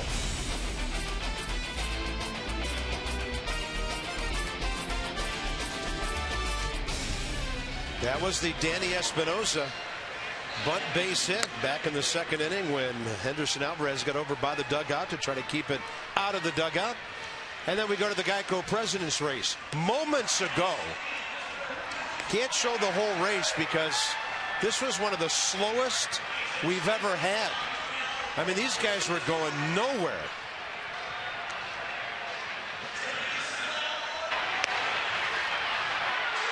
And down goes Tom. Abe on top of him. Teddy turns around, loses his position. And George by a cherry blossom. Pretty good crash. They never blink when they're going down. I like that. Obviously didn't feel the warning track. Dirty business. Inside the numbers from Jeep on Gio, what he's doing tonight with nearly 70%. The number one. 59 fastballs, 14 curves, and 15 changeups. And a good curveball for a strike to Jeff Baker.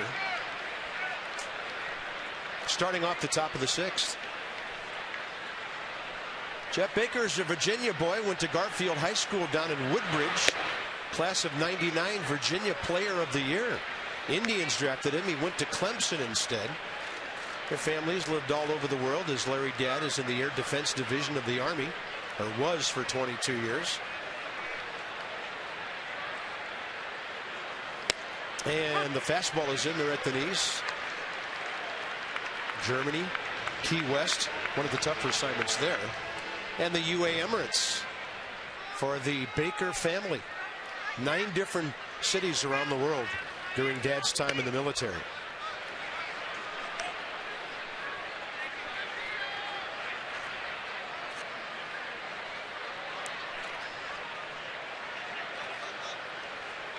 Oh for 1 with a walk tonight is Jeff Baker. 2-2 pitch. Boy, Gio's been trying to get that inside corner with a fastball. It either isn't running back enough, or Jeff Kellogg's just not seeing it on that edge. Well, it hit the spot. That's where Jose Lobaton was set up. And as a pitcher, when you hit the spot, you think you're going to get the call. So either Lobaton was set off the plate or Jeff Kellogg missed it, one or the other. And a 3-2 hit out to center. Here comes Denard Span this time. Plenty of time waiting for the ball when it got there. And Giancarlo Stanton will bat with the bases empty for the 2nd time tonight. They had a bunt hit by Garrett Jones against the shift in the 2nd. Hits one out apart by Echeverria and Stanton in the 3rd. But Echeverria was picked off by Gio, and they've had nothing since. He's retired 8 consecutive batters. 1-0 game in the 6th. Got to be careful right here. Oh, yeah. He went up hacking. It's right off the end of the bat. Playable for Adam LaRoche. Fair ball, 2 outs.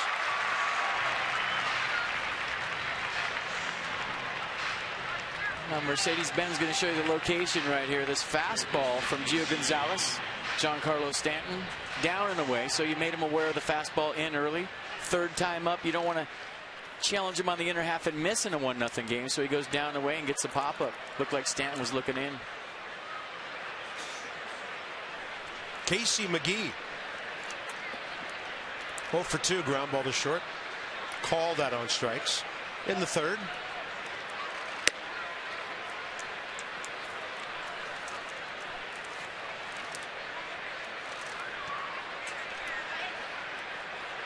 Gio's 7th career start against the Marlins. 4-2 with a 1.76 and tumbling ERA career against them.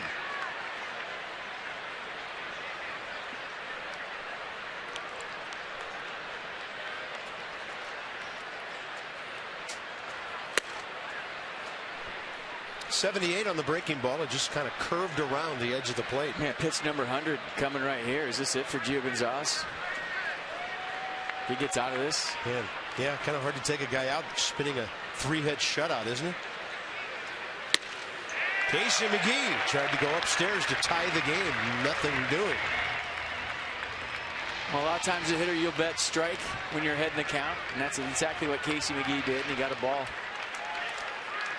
There is activity starting in the Nats bullpen.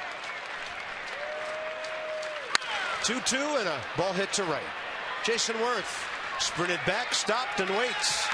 Gio for the 2nd time tonight, a 1-2-3 inning, 6 shutout innings. Hoping for some insurance runs now.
is presented by authority of the Washington Nationals and may not be reproduced or retransmitted in any form.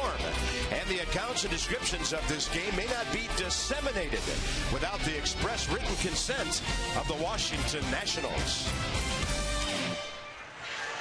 Cool night at the ballpark. Crowd watching a 1-0 game. April baseball. Pitchers dominating.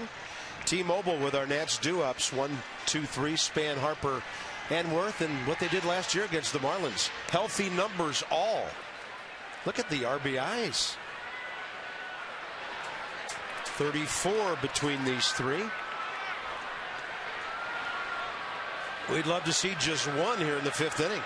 Span has bounced out to second, lined out hard to right. Target in.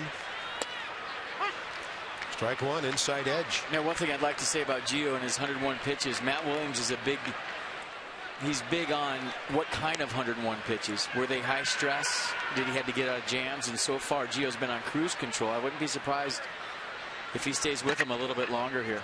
Yeah, he has retired 10 in a row. Well, and here's another thing with his evening. First 3 innings, 59 pitches. The next 3, 18 fewer. 41 pitches, 25 strikes. The last 3 innings. So he is into that higher gear.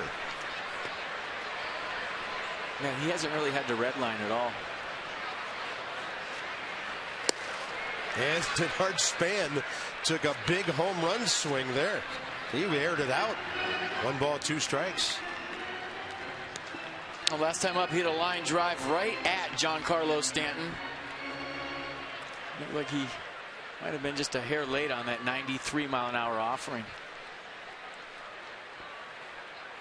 Outfield really plays Denard around to the left, even though they've pitched him inside here in the 6th inning.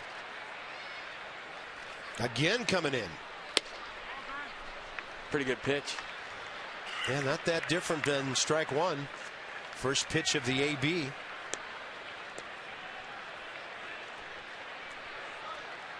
Fix his shirt, though.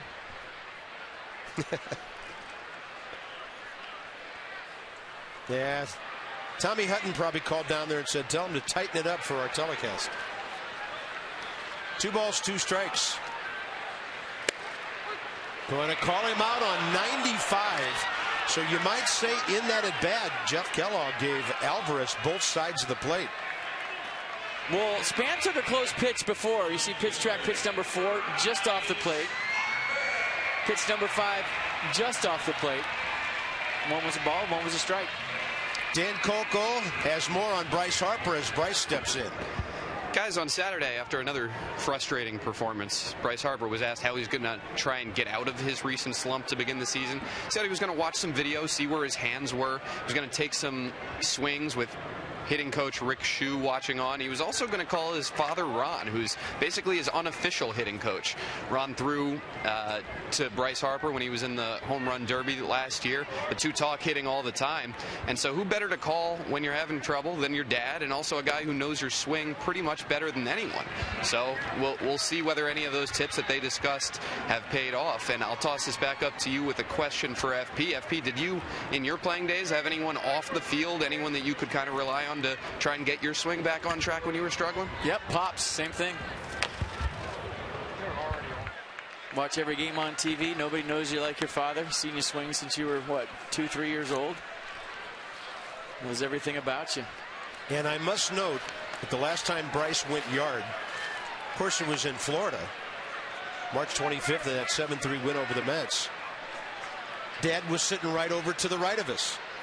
And as Bryce came around after hitting a 3-run homer, gave the family wave up there, and I saw Dad wave right back. Their eyes met. And that's the last time Bryce Harper has really centered a ball and driven it quite a ways. Well, you know, just going back to Ron throwing Bryce BP in the home run derby, anytime Bryce faces a guy with a cutter, he should have his dad throw him BP. There's a good swing, staying on the ball. He's going to take a big round to the bag here and scamper back to first. Bryce Harper in the hit column for the 4th time this year. Well, that's a good sign right there. You know, if you've watched games over the last 3 years, you know I get excited when big power hitters go the other way, but that's how it starts. That's the calm before the storm. Watch his shoulder stay in on this one. just off the end, but he still hit it pretty good. Stayed on it long enough. Let the ball travel. Didn't try to go out and get it. And I think that's key for Bryce, too. Don't be in such a big hurry to go out and get the ball. Helmet comes off, takes a big turn. And a good swing.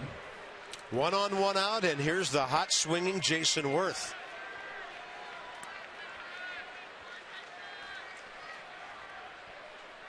Bryce with a short lead.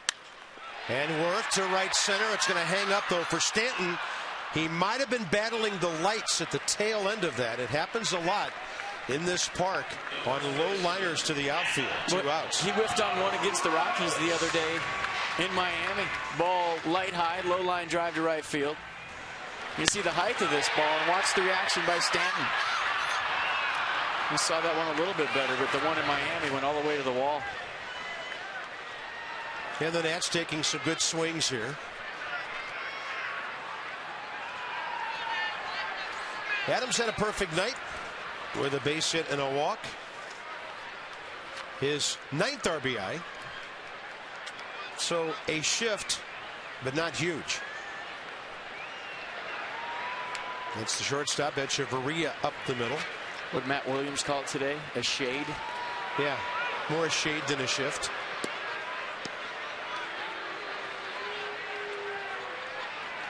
I'd say that's a shade.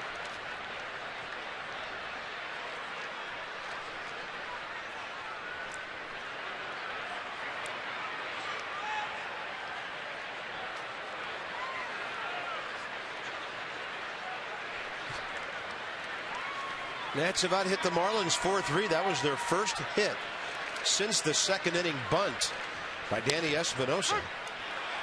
Strike 1. Not a lot of offense, but they put 2 hits together for the game's only run. Worth double to left center, 2 outs in the first, and then LaRoche a clean single to left to drive him in. Adam caught on a rundown to end the inning.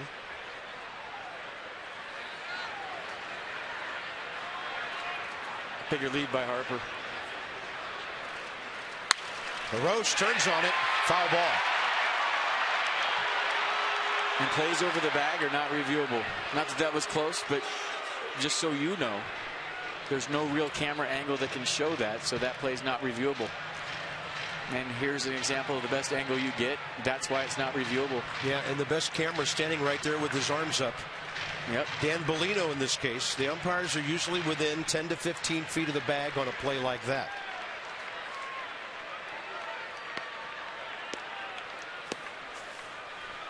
So Adam has to protect now on 0-2.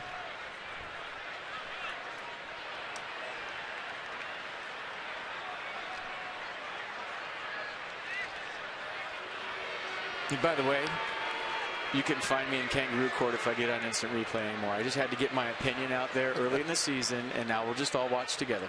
I'm done. Yeah, I'm pretty sure we're stuck with it. Don't want to be a buzzkill anymore, but it's just hard to get used to. It really is. And we'll just all watch it together. Well, baseball has been a game of flow down through the decades. I mean, there's a rhythm to the game. There's a flow to it. And now we find ourselves kind of in between here and there.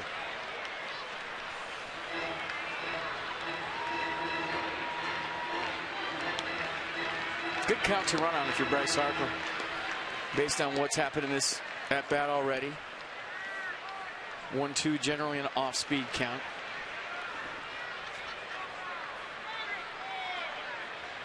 Going with a changeup. Good pitch to run on. He's got a big lead. Holding. And LaRoche up the middle in between the infielders. Base hit. Bryce Harper to third base. Adam LaRoche is on for the 3rd time tonight. Stay hot.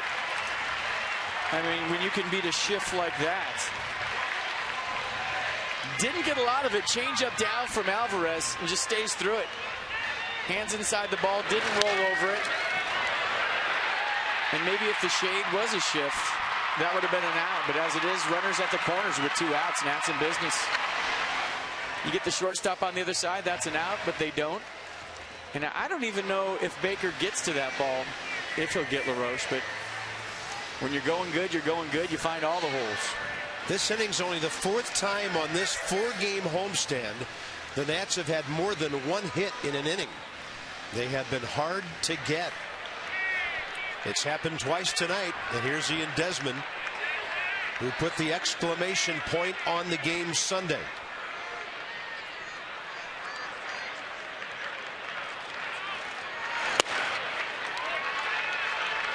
Alvarez doesn't get that call on the fastball in. Well, so far they've had success with Ian tonight on the outer half. Maybe just a show-me fastball early in the count. Get him thinking inner half and then go back to the other side, see where they go. 3 shakes to a slider. Saltalamacchia wanted fastball in, shake. Wanted fastball away, shake. Went to the slider. Let's see if he goes right to the slider. Yep.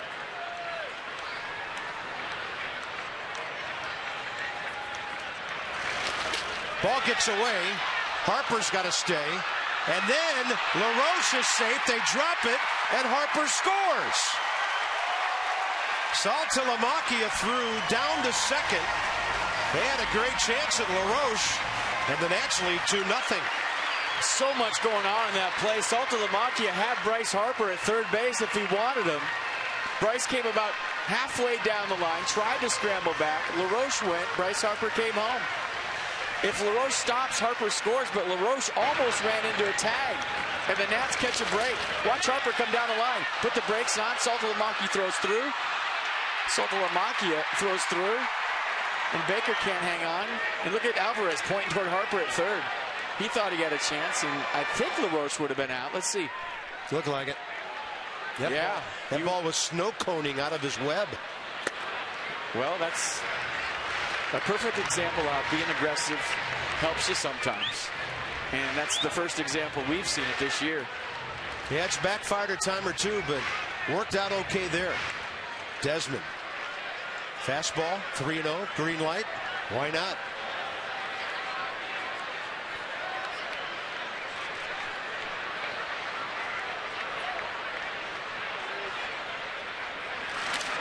He throws another one away. Desmond walks, and LaRoche to third.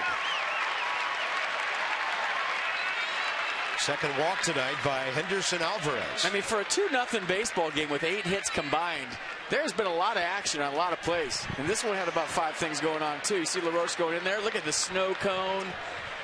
And I don't think LaRoche really knocked it out. It just wasn't really in Baker's glove. And you see Harper kind of caught in between right there. And a nice read once it went through. And as soon as the ball trickles away, 2-0 home team. You see the crowd react in the background. Very exciting play. Now the Nats a chance for a big inning.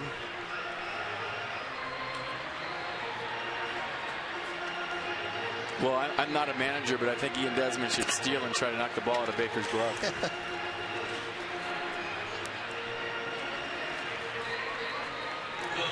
Marlins bullpen just now going to work. So Chuck Hernandez buying some time to get things revved up out in left field. It's one of their 3 lefties there. That's Dan Jennings.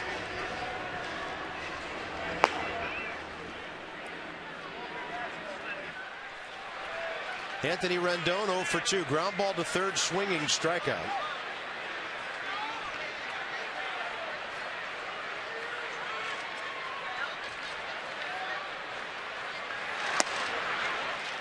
Over below. Alvarez falling behind hitters here. See Jeff Baker right there. Anthony Rendon's strength is the other way. He's got the whole right side of the infield. Might tell you how they're going to work him, but that pitch. They're playing like this, like it's 1 out. They're looking for a double play. Yeah, and they're playing him to pull, which I haven't seen this year yet. I mean, that's where you would put your second baseman when you're looking for 2. But there are 2 outs already. Well, as a second baseman, Carp, with a base stealer on first base, you have to be in a position to cover the bag. So if you get too deep right here, you can't get there for the throw should Ian Desmond try to steal. But the whole right side's open for Rendon. And yeah, that's where he likes it. 2-0 pitch. And Anthony will take the fastball in there.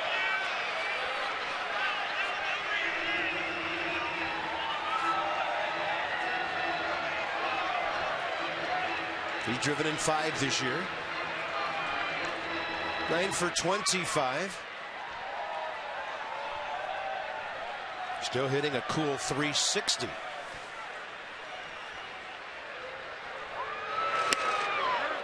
Ball 3. Start Desmond right here if you're Matt Williams.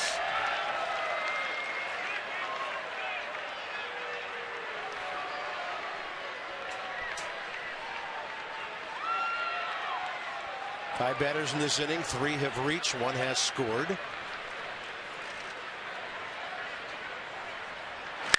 That ball out to left center. 3-0 Washington. Anthony Rendon with his 6th RBI. Such a quick swing. I mean, that's just A to B as quick as you can be with your hands. 7-game hitting streak for Rendon, and I mean, one of the sweetest right-handed swings in baseball right now. Watch how quick he is. Hands back, head still, whack. Short, compact, head right to the baseball. And he is some kind of fun to watch hit, I'll tell you what. See the swing one more time. Watch the hands right down to the baseball. A to B, barrel in the strike zone quickly. Barrel stays in the strike zone for a long time. That's what all good hitters do, and I mean, he could just flat out hit. And the end comes quickly in the 6th inning for Henderson Alvarez. This call to the bullpen is packaged by the UPS Store, your one-stop shop for all your small business needs. Let us handle your mailbox service needs. We love logistics. Crooked number for the Nats, 3-0 lead.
For every Nationals walk this season, Care First Blue Cross Blue Shield will contribute $50 to support Girls on the Run DC. To date, the Nationals have drawn 22 walks for a total of $1,100. Care First Blue Cross Blue Shield encourages each of us to take that first step towards a healthier and more active lifestyle. 26-year-old left-hander Dan Jennings, 47 games for the Marlins last year. 38 strikeouts in 41 innings, a 3.76 ERA. And he made his first career opening day roster last week when the Marlins brought him north.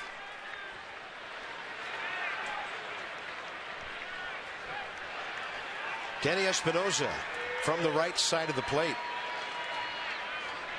0 for 5 on this side of the dish this year.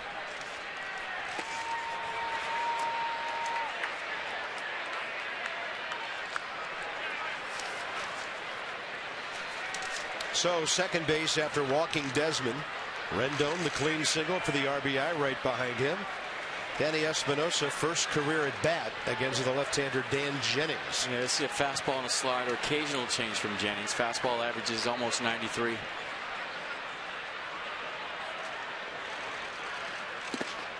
In the dirt and blocked by Jared Saltalamacchia.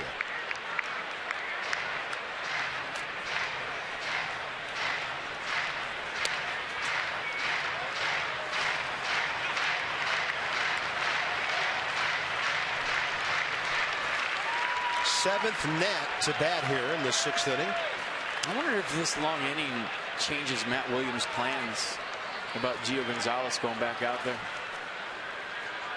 He's sitting there a long time. 2 extra runs worth of padding for his bullpen. And Danny's taking some long, hard swings in this one tonight.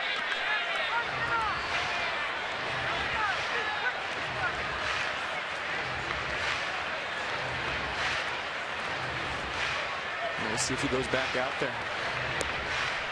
Right at 100 pitches, 60% of them strikes for Gio tonight. Has retired the last 10 batters.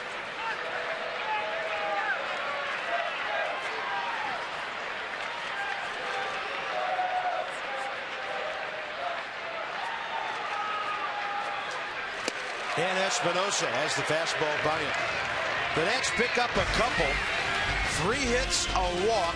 Rendon at RBI. 3-0 Washington.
Up our fans.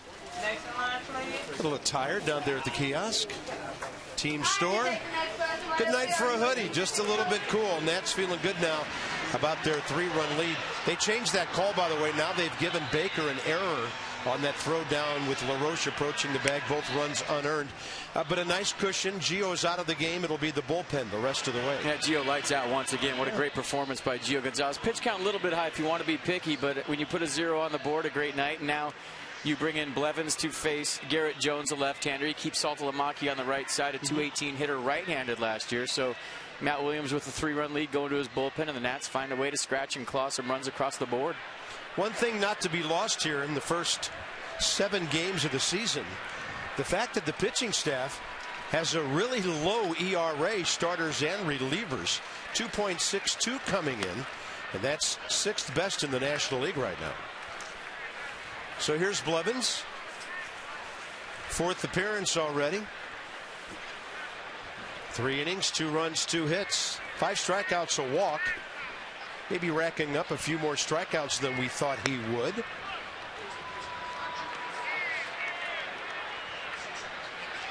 Garrett Jones 1 for 2 with a bunt base hit.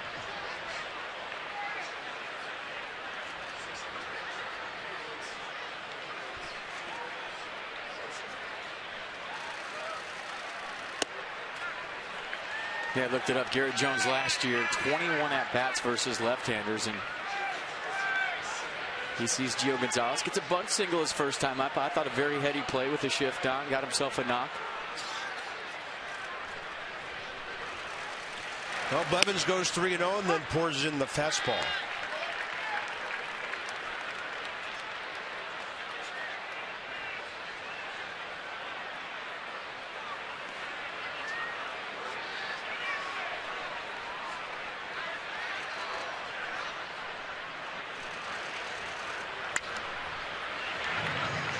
And with a late swing, little inside-out job off to the left side it goes. But when you look at Jerry Blevin's breakdown for the year, lots of curveballs, right? Because when he comes in, he's facing lefties, basically a left-handed specialist, a little bit more than that. But, fastball averaging 89 miles an hour, curveball 73, changeup 83.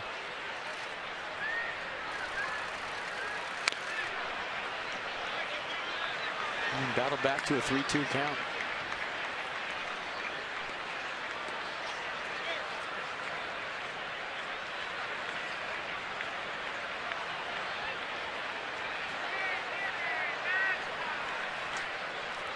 Three balls, two strikes, top of the seventh. Saltalamacchia, Ozuna the next two. And that is just off the plate inside.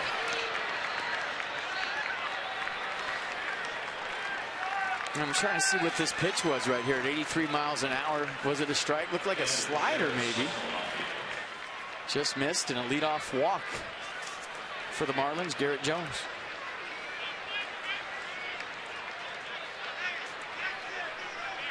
Saltalamacchia has faced Blevins before in the American League. 0 for 2 against him with a pair of strikeouts. Lefty-righty matchup here.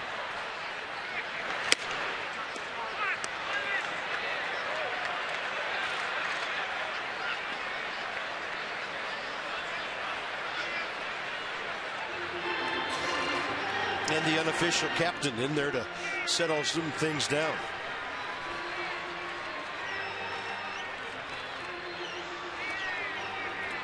Drew Storen, 9 outs to get in relief of Gio in this one.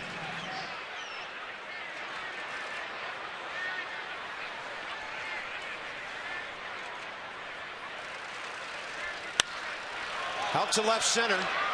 Bryce Harper there, and he actually comes in for the ball. And a very important out for Blevins against a right-handed batter. Well, the Peanuts kick off their 2014 home season today with a 7-game series at Fitzner Stadium in Woodbridge, Virginia. Giveaways include 2014 magnet schedules, team posters, dollar hot dogs. They're just everywhere nowadays. Fireworks, and kids, you can run the bases all weekend. You can pinch run for players, I heard. For tickets, go to see the Peanuts at the Fitz. Call 703-590-2311 or PotomacNats.com. And the Nats are going to make a pitching change. Looks like Drew Storen coming on for your Nats.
Top of the 7th inning at Nationals Park. 1 on, 1 out. A little further into the bullpen now with Drew Storen. Right-hander. In his 4th game, he has been nearly perfect so far. Yeah, fastball, slider, change. Fastball's been averaging 93 miles an hour. Facing Marcell Ozuna for the second time. They saw each other once last year, and Ozuna walked. And a great breaking ball right in there at 82. A get me over slider, steal strike one against a first pitch fastball guy in Ozuna.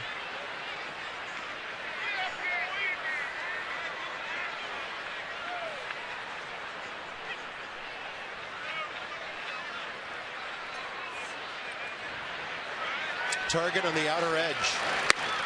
And Drew goes upstairs. 1 ball, 1 strike. Here's Drew's pitches for you.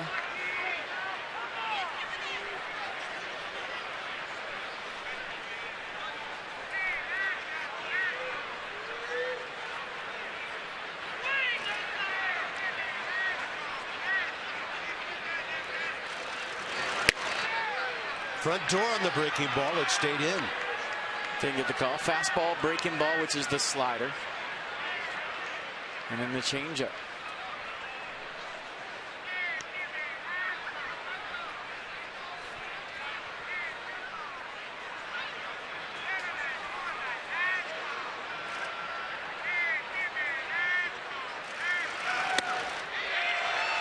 Still got that 94 to reach back with.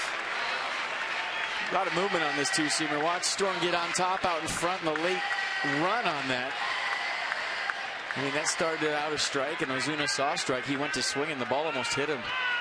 It was that far inside when it ended.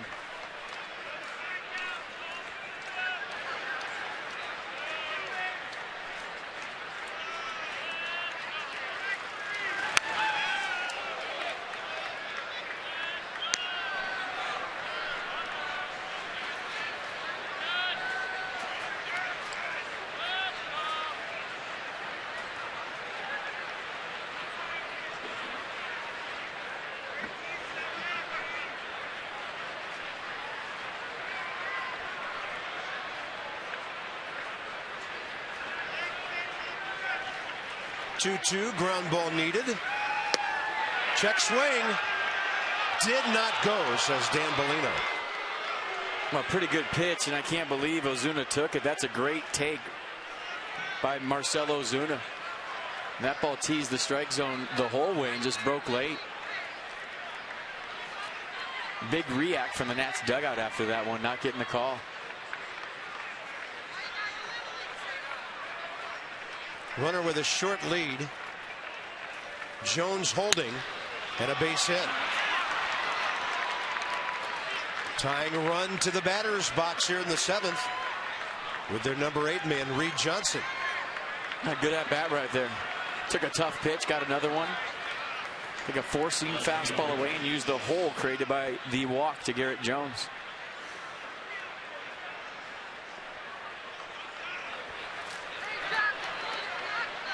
Well, leadoff walk can change the complexion of a game in a hurry.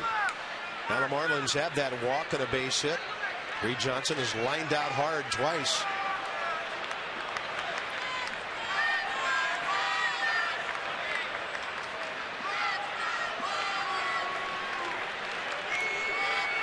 Reed Johnson stands way up in the batter's box.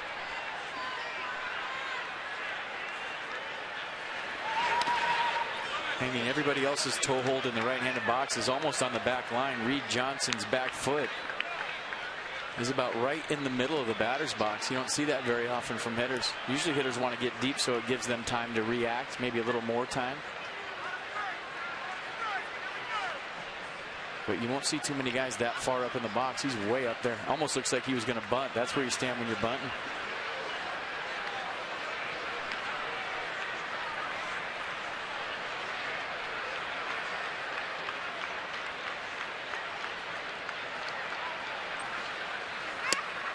Fastball gets the call, outer edge.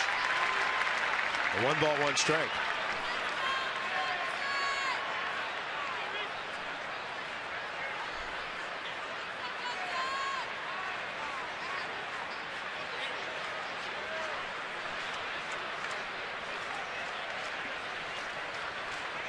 (3-0) Washington. Nats have just opened up a nice lead. Now the bullpen's got to get some work done for a while.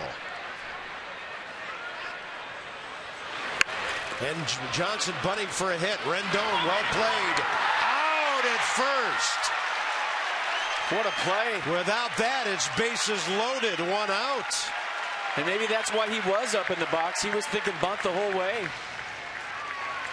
It gives you more fair territory to keep the ball in play. And a nice bunt right here by Reed Johnson, but a better play by Anthony Rendon.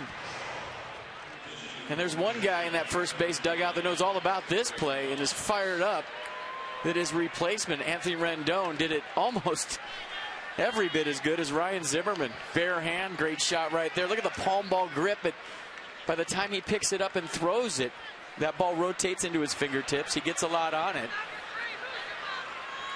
And a big play in this game. I mean, you're looking at bases loaded, 1 out. If he doesn't make that play, that was huge. Here's Greg Dobbs, who had 10 pinch hits last year for the Marlins and drove in 7 runs as a pinch hitter. He's the #1 active pinch hitter in a lot of categories in the National League. Outside. And whatever Reed Johnson did before the game today, don't do it tomorrow. Lined out to center first time up, lined out to left second time up, and just got robbed again right there by Rendon. Different place for lunch, different way to the ballpark. Something. Well, Dobbs, 10 career pinch hits, 75 RBIs.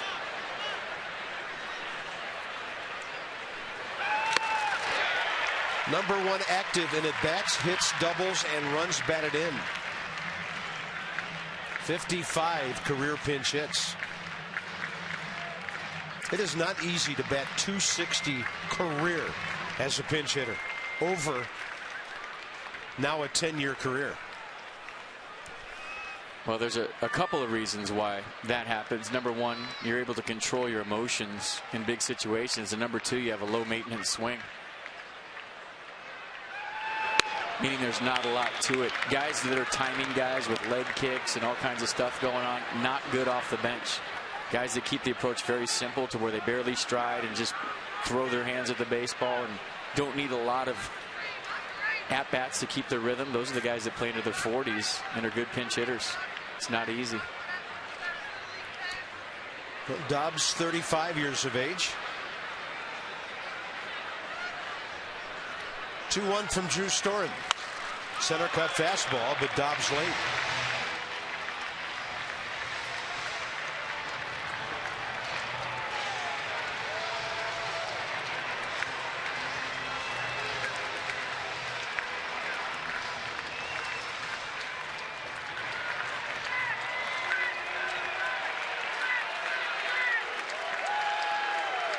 A couple of foul ball strikes. See the balls up and away, 1 and 3. Dobbs, by the way, 3 for 6 career against Drew Storen. And a breaking ball taken the other way, and there's Bryce Harper.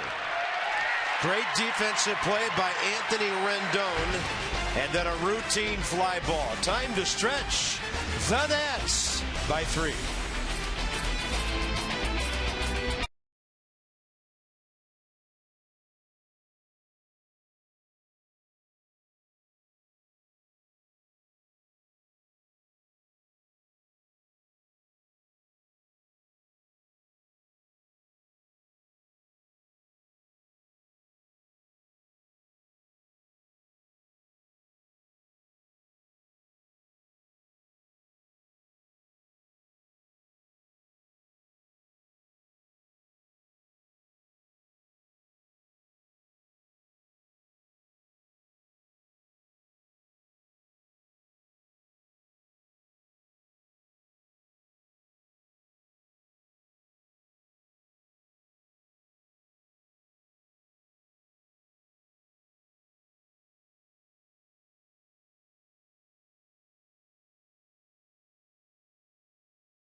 LaRoche, 2 for 2, walk, RBI. Bryce Harper got a knock and scored a run in the 6th inning. And Anthony Rendon has been doing it all, offense, defense, playing a great third base. But let's check out some clutch hitting for the Nats. Adam LaRoche, 2 outs. Hits one up the middle. Bryce Harper to third base. Good hustle by Harper going first to third. And Anthony Rendon, a 2-strike count, right back up the middle. Low line drive. That scores Harper. And that puts the Nats up 3-0. Nats 2 for 3 with runners in scoring position tonight. And the Marlins 0 for 4. A little further into that Miami bullpen. This is 27-year-old A.J. Ramos. He was a second-year man last year, 68 games, 80 innings, 84 strikeouts, and a 3.15 ERA.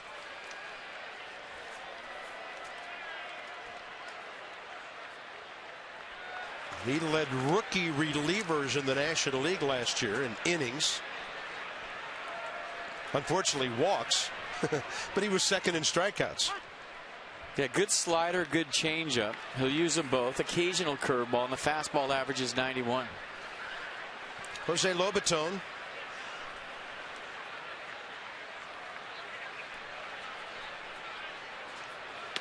That is nasty. And that's the changeup. Tyler Moore is next. Still waiting for his first at bat.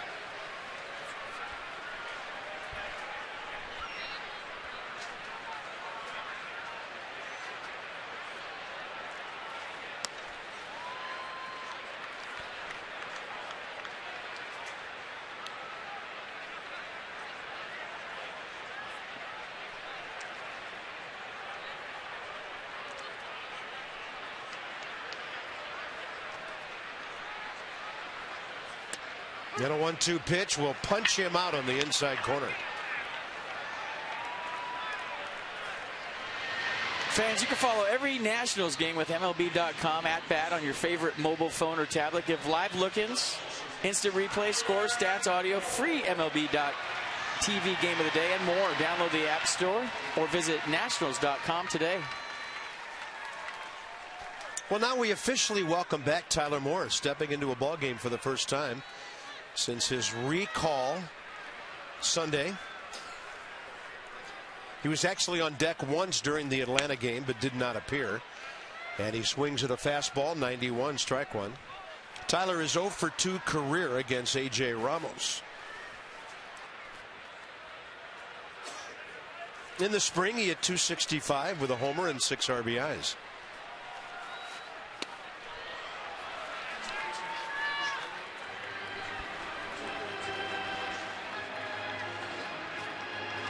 Well, this is something that Tyler Moore's scuffled with since he's become a big leaguer. The pinch hit appearance late in games. I mean, you give him some at-bats, as we saw last year when they sent him back to Syracuse, came back up, got a few starts. I mean, there's no doubt he can hit, and there's no doubt he's a major leaguer. He's just had trouble, as a lot of young players do, adjusting to coming off the bench. Unlike Dobbs, his swing a little more high maintenance. It's a timing swing, and he needs at-bats.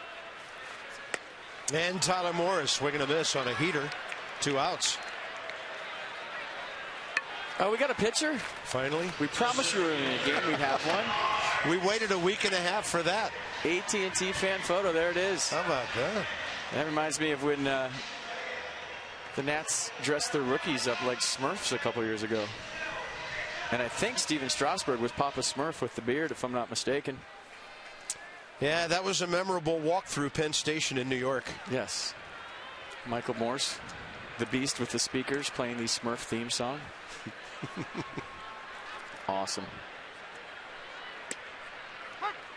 What did the Expos do to you? I dressed up like a clown, and I'm still dressed up like a clown. You beat me to it. Oh, not quick enough on the trigger, Carp. Come on. Denard Span 0 for 3. Ground ball, line out to the outfield, and a called third strike. Tries to drop one into short center field, but Echeverria read it well and got out there in a hurry, and this ball game is in to the 8th inning.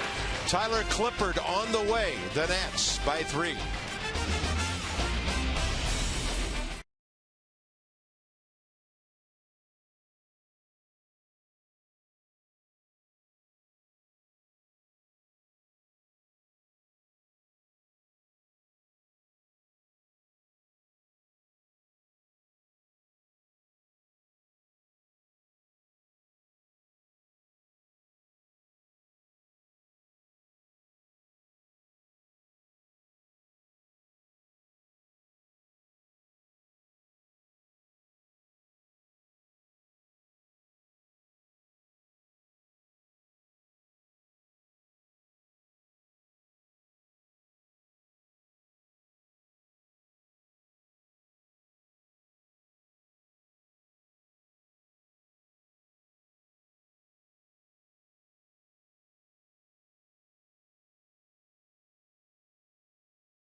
By PNC Bank, for the achiever in you.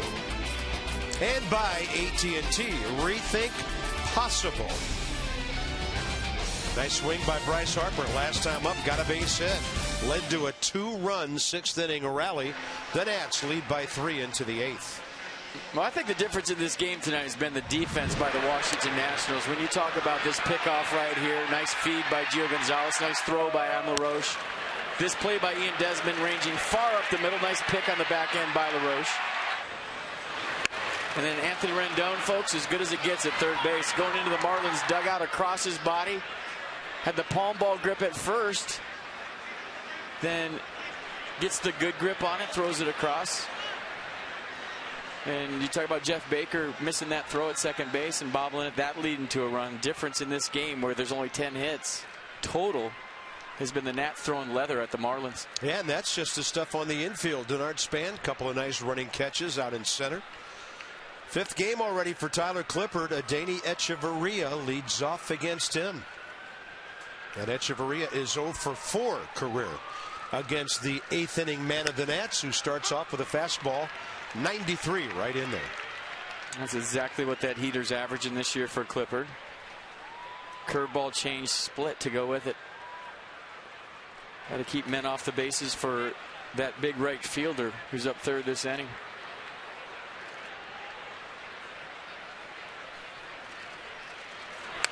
There's a changeup. That ball kind of squirting right off the end of the bat. Well, I know you've said it before. Sometimes the save can come in the 7th or the 8th inning. With Stanton due up this inning, huge setup situation here.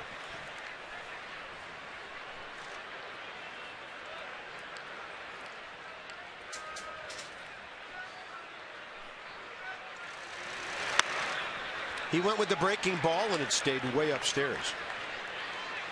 So the curveball averages 76. The split averages 82. So any time you see something in the low 80s from Clippard that might look like the curveball, it's the split. I mentioned the 0 for 4 and no contact yet.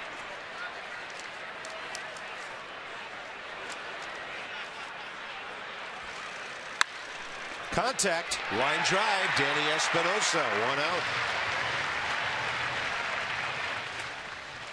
It is not too late to become a 2014 Nats season plan holder. Great plans still available for purchase. Get the lowest prices and exclusive season plan holder benefits. Purchase your plan by calling 202-675-NATS. Just put it in speed dial, folks, so I'll have to keep saying it. Or go to nationals.com/2014. Put it in your favorites.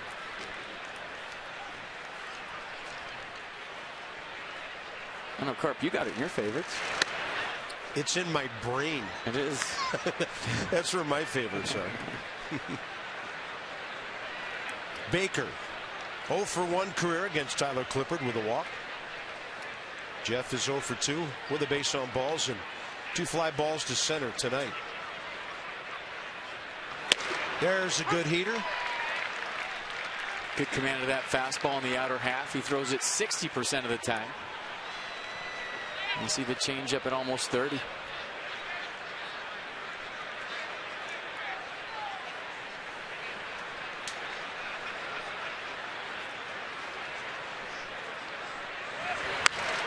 Then he runs that fastball up and into the right-hander.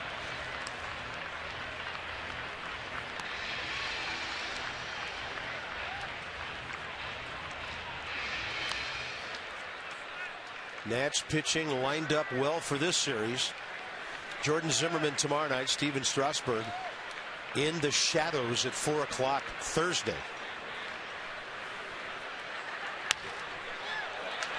And Clippard staying with the heat right here.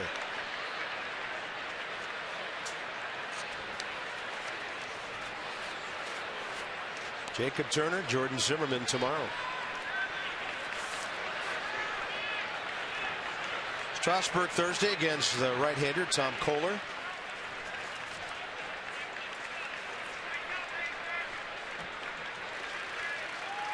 Changeup. Almost called the third strike there. Just fading inside a bit. Yeah, I think that little too much late fade. Let's see what pitch track has to say. Yeah, a lot of movement on that changeup. Lobaton tried to frame a strike. Couldn't get the call. Some guys won't throw changeups to right-handed batters. Clippard's is so good, doesn't bother him. Threw him another one out over the plate. 2 outs. So he's done the big-time job here of keeping the bases empty for Stanton. A baseball term for a good changeup is a dead fish, because when you hit it, it comes off your bat like a dead fish. I mean, look at this one by Clippard. He just pulled the parachute on it. So Baker not even a chance to make contact on that one, way out in front. Giancarlo Stanton against Tyler Clippard career 3 for 12, a walk, 7 strikeouts.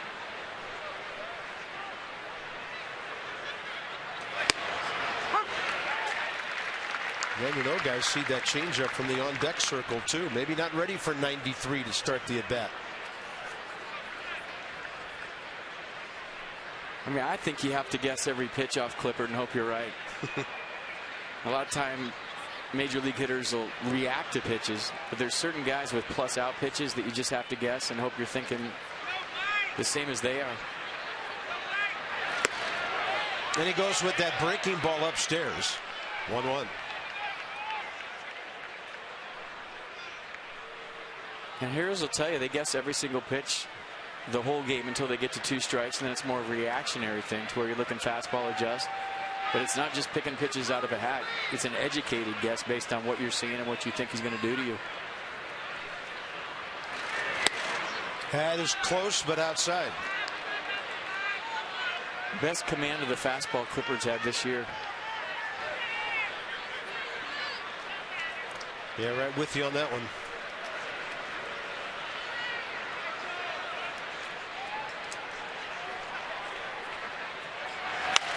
Got him on the changeup, but he managed to pop it out of play.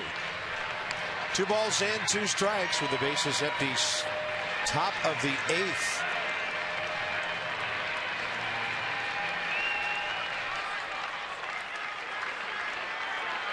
Called strike right on the black. First pitch. Just missed with the 3rd pitch.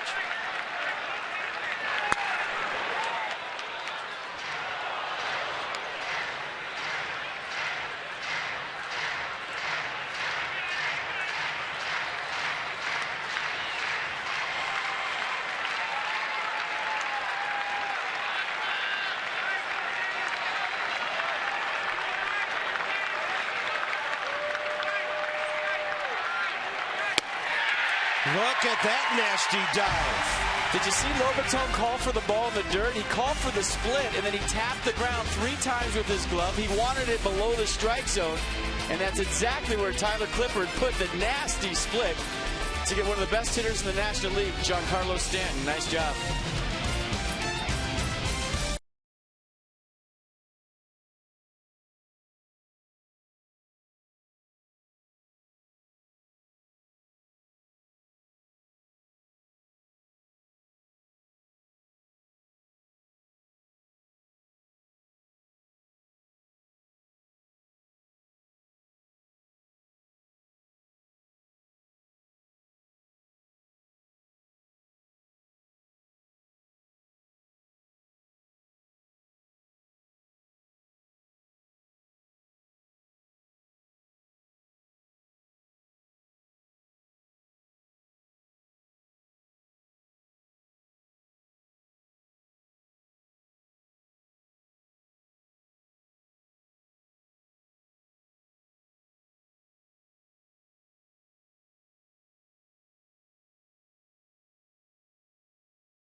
Marlins, Jacob Turner, pardon me.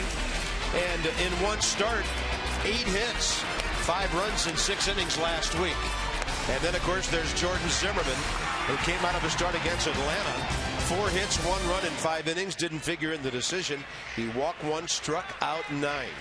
So if Gio and the bullpen can take care of business tonight, with Zimmerman and Strasburg to follow in this series, it could be a nice week indeed here at home. And we hope Ryan Zimmerman's back in the lineup tomorrow night. All right, let's check out some filth and muck and dirt and whatever you want to call it. That last split from Tyler Clippard. Great job by Jose Lobaton. Watch him right here. He wants this below the strike zone, and watch the target he gives and watch the actions. He's going to pound the dirt. He's going to put down the split. All right, let's go with split. 3 shakes to it. Look at that. He wants it down. And Clippard sees that, and he puts it right there. And that ball had so much late movement on it. Was so sharp, and Giancarlo Stanton's going back to the dugout saying, wait, he's got a split now? Not just a split. A nasty, dirty, rotten, filthy split for strike 3. Wow. Tumbling for strike 3. Here we go, bottom of the 8th. It's Mike Dunn for the Marlins. Harper, Worth, LaRoche for the Nats. Bryce Harper's 2 for 10 career with a home run against this reliable left-hander who was in 75 games for the Marlins last year. 60 and 72 the 2 years before that. Been a real workhorse for this club.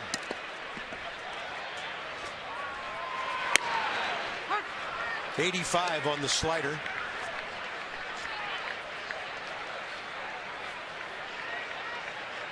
So 3 hits in a couple of innings so far. Yeah, just 2 pitches, fastball and a slider. Good fastball though, mid-90s.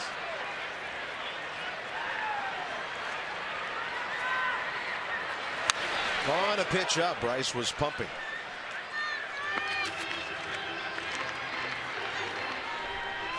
Bryce 1 for 3 tonight. Nice swing. On a hard, clean single to left field last time. He came home when Jeff Baker dropped the throw of the catcher. Adam LaRoche running on a ball that got away. And then the Nats tacked on another run with the Rendon RBI back in the 6th. Good take, seen it. Ooh. Dunn thought he had a strikeout. I mean, you just get the feeling when this guy gets hot. You can carry this ball club for a while, but when he hits his first jack, it's going to go.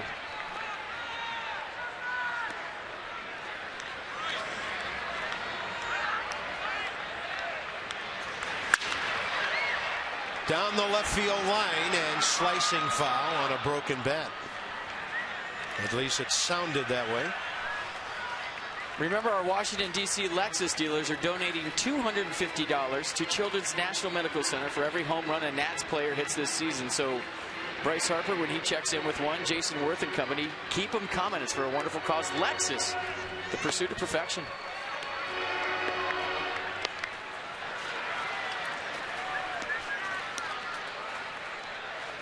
Nats have hit 7 homers in the year, given up 4.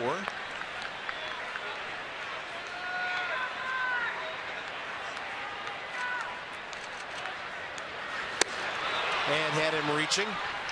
1 out.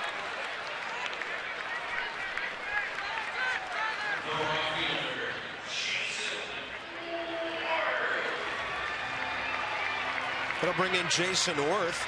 4 for 5 career against Dunn. And the reason Dunn's in the game, Harper the lefty, and now LaRoche in a moment. I mean, that's legit ownage off a reliever. Don't face him that much. 5 times, 4 knocks. Plus 4 walks. One of those knocks a home run. By the way, haven't updated you for a while in what's happening in Atlanta. Braves just went out with 2 runners aboard in the 7th. Mets 3, Atlanta nothing into the 8th inning.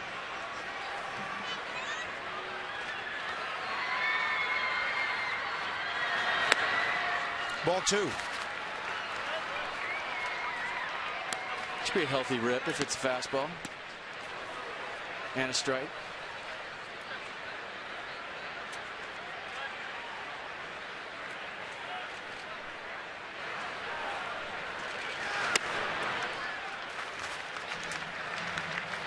Well, maybe the same on 3-0 if he gets something he likes.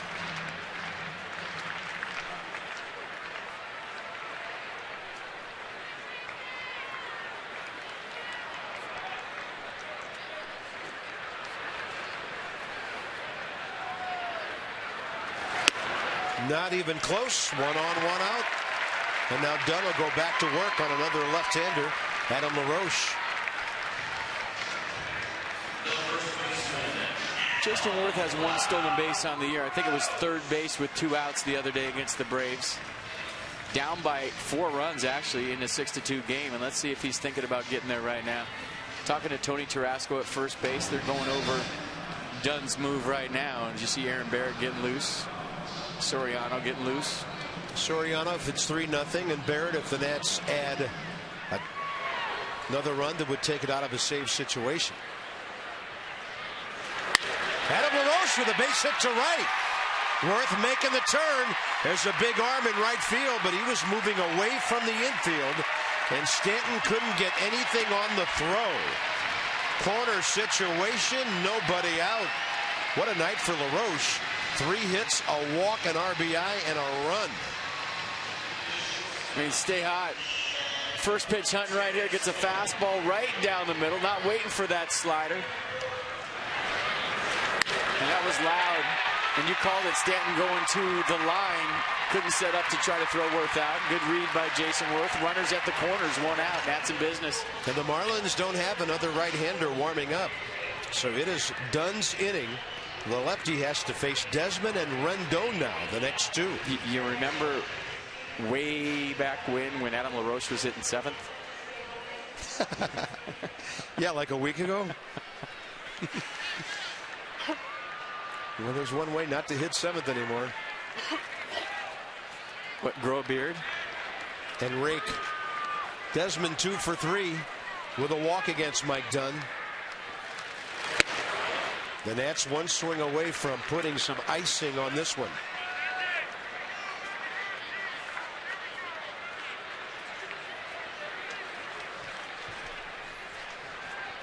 Ian tonight 0 for 2 with a walk.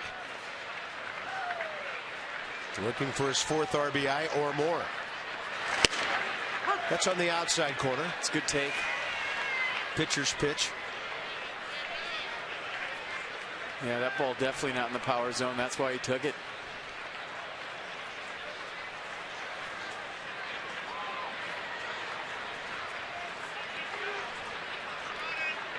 Three 0 Nats, bottom of the 8th. And Desmond saw something. He could flip the other way. Strike 2.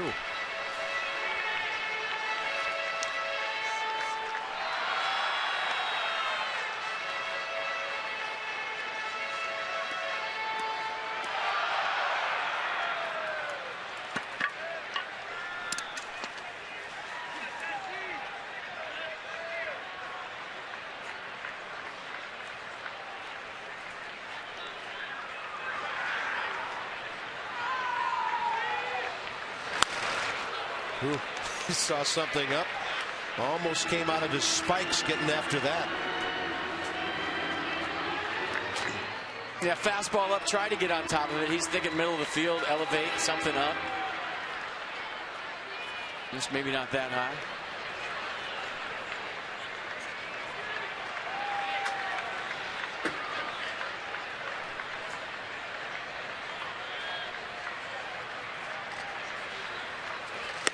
And Dunn throws it by him for the 2nd out.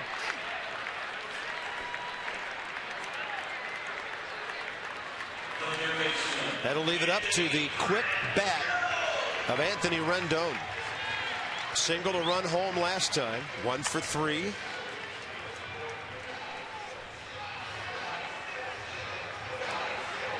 Well, if anybody can pick up Ian Desmond, it's this guy. I mean, you talk to all the Nationals coaches about Rendon, and minus all the tools that are obvious that we see every night, they all tell you to a man that, you know, no matter what the situation, he's not fazed by it. Yeah, we saw that last year as a rookie. Just, you know, same pulse whether he's in Game 7 of the World Series with the bases loaded or in a spring training game. Nothing affects this guy. Lifts up the hands, takes ball one. And you don't know how critical that is for a hitter. First national to 10 base hits.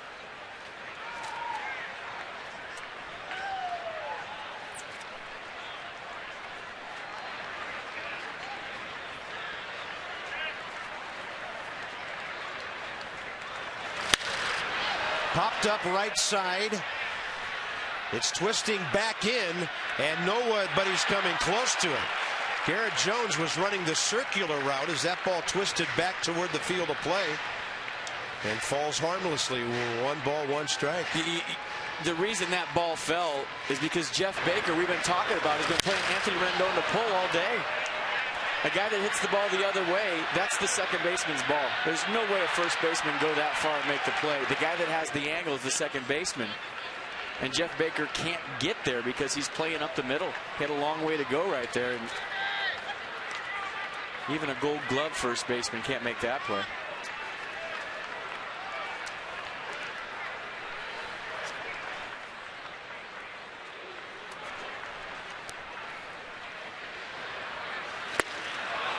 That ball diving down and in at the last moment.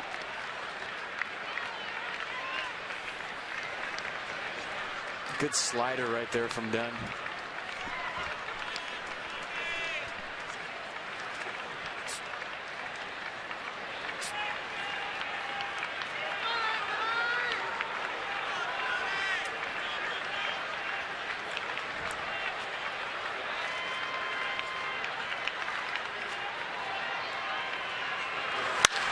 Rendon to the gap in left center, heading for the wall, up against the barrier. Worth is home. Here comes LaRoche. The Nats lead 5-0. How good is Anthony Rendon? 2 strikes again. Picking up Ian Desmond in a big way, who struck out with the runner on third, 1 out. That's what good teams do. Picking up your teammate in a 2-strike count. Gets a fastball in the inner half and rides it into the gap. And it was just a matter of, is this staying in the ballpark or is it getting out? And I think that hit 3/4 of the way up the fence. And it scores Adam LaRoche all the way from first base. So another huge knock with 2 outs from Anthony Rendon. Folks, he's done it all here tonight. With the bat, with the glove. 2 strikes, 2 outs. Stay hot. Anthony Rendon, 8 RBIs on the year now, with 3 tonight. Danny Espinosa is next.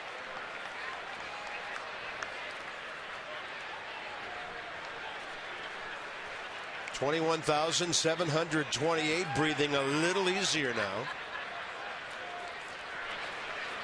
Boy, after that slider, I don't know why they didn't repeat that same pitch on the inner half.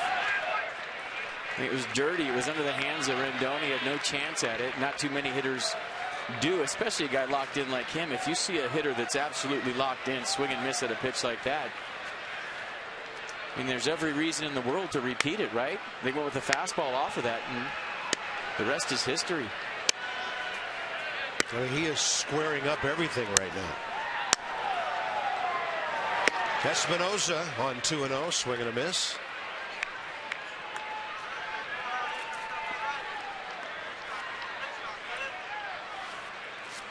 Rafael Soriano sat down. 9th inning will belong to Aaron Barrett now.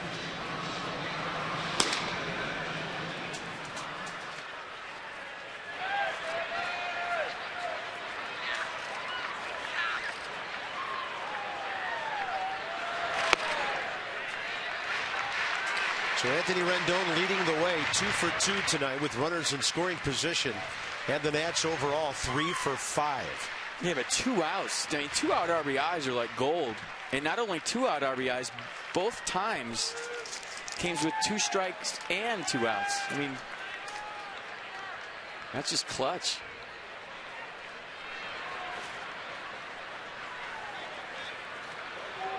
Target away.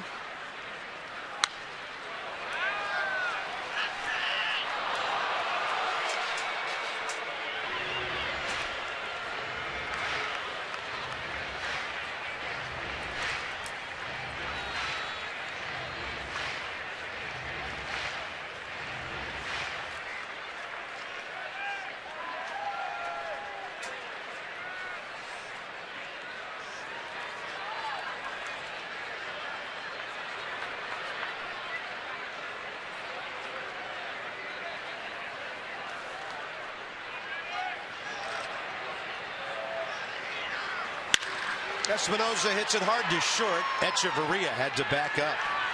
Another great inning for the Nats. 2 in the 6th, 2 in the 8th. Anthony Rendon drives in, and I mean drives in. 2 with 2 outs with a shot to the gap.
Phil Wood and Dave Johnson tomorrow from 5 to 6:30 on the Mid-Atlantic Sports Report. Batting practice look-ins, player sound, and Matt Williams' pregame press conference today. You see a good show. They talked about Giancarlo Stanton versus Jose Fernandez. Which one the Marlins can't afford to lose? I say neither. And then they talked about pitchers' times to the plate. How important is it when you have a staff as good as that? So great show. Good job, guys, and we'll watch tomorrow. Some inside baseball going this afternoon. Here's the rookie Aaron Barrett. Got a W in his major league debut a week ago Monday when the Nats came from behind to win in New York. So in 3 games, 2 2/3, doing the job, and I know you love that slide piece he's throwing. I do. I mean, I get excited when this guy comes into the game now because I get to see one of the nastier sliders in the league. Fastball averages 94, slider 85. He usually tries to get ahead with the fastball, and the slider's the out pitch. And this guy's going to be a big league closer someday soon. Well, he knows he's arrived now, having been interviewed by Johnny Holiday today. Oh, yeah. He's officially in the big leagues. A rite of passage for any young athlete. Fastball up. Top of the 9th underway. Casey McGee 0 for 3. Garrett Jones. And then Jared Saltalamacchia.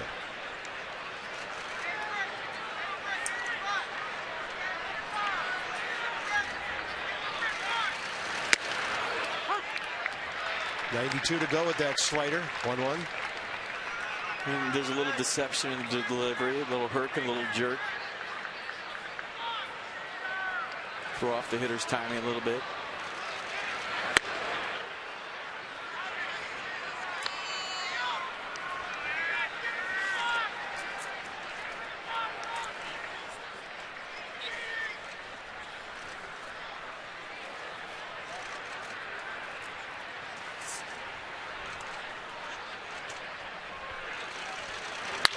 Fastball up and a line drive to Danny Espinosa.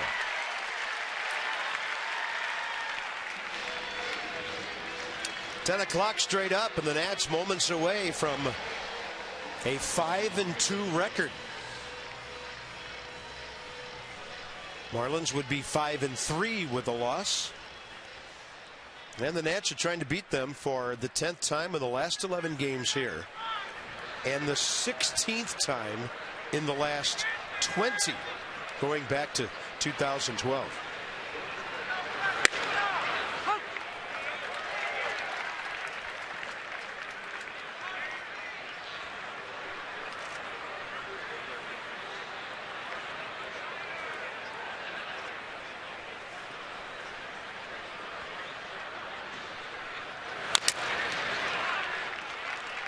94 with movement away from the left-hander.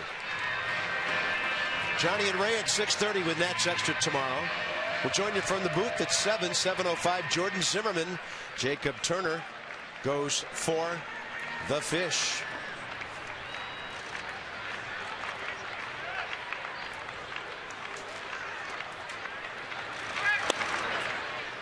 Tried to backdoor that slider.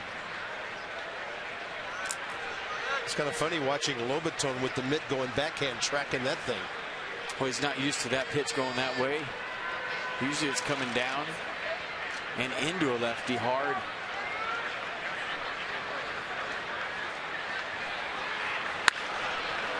And that is well foul.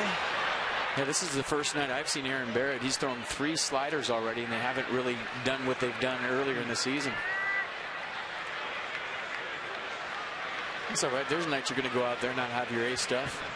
We talk about that all the time. What are you going to do on those nights? Yeah, pitching coach and manager very curious.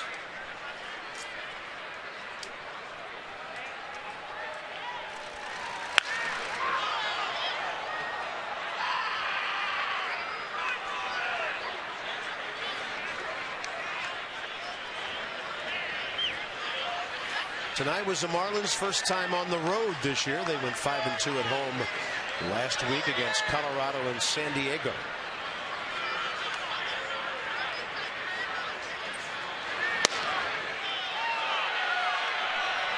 Tried to drop that one to the outside corner.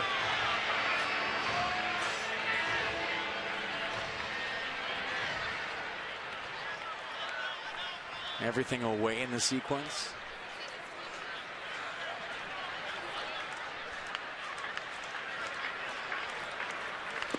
That's a nasty slider in the dirt. Lobaton can't make the tag, but he can make the throw. 2 down. Like I said, there's certain nights when you have the nasty slider and you just use it. Well, you know what? Sometimes you don't have it, and all of a sudden you pull one out of nowhere, don't you? Yeah, that slider has an attitude on it. Wow. Check it out one more time. Best slider of the night from Barrett. See it from behind home. There you see the release point, getting over the top out in front. Made the adjustment, and Garrett Jones not close. Some of the folks have headed home on a cool night. Nearly 22,000 paid earlier. They've been treated to a fantastic pitching performance by the home team. Gio, 6 innings, no runs, 3 hits. Blevins and Storin, scoreless 7th. Clippard, couple of strikeouts, a scoreless 8th. And now Barrett, an out away from nailing it down.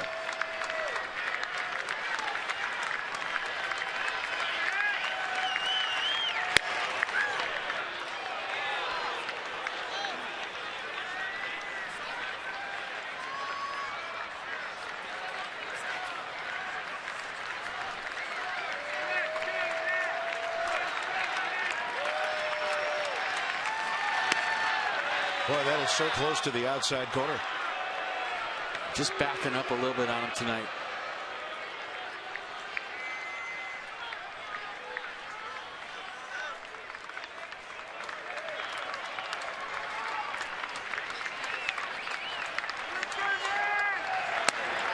And don't forget, that's no small thing standing out there for the last 3 outs for the first time as a major leaguer, whether it's a save or not. And we always talk about it's an honor to be on the mound for that last out, and it is. So that's got to be going through his head right now. 2-out walk.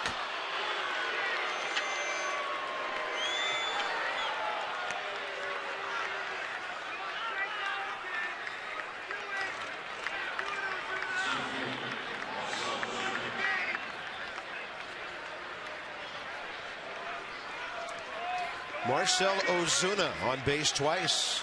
2nd inning walk, 7th inning base hit. That's the only hit the Marlins have had since the 3rd.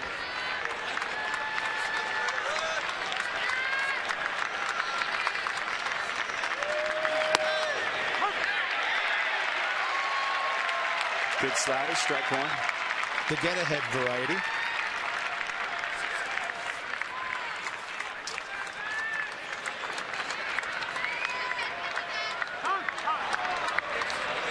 Marlins came into this game averaging 6 runs a ball game. Led the major leagues in differential, plus 21 on the runs through their first 7. And a fly ball to center for Denard Span at the edge of the track, and the Nats are 5-2. They get their first shutout of the year. The Marlins are shut out for the first time this season. I mean, they did it all tonight. Defense, great. In the outfield and the infield.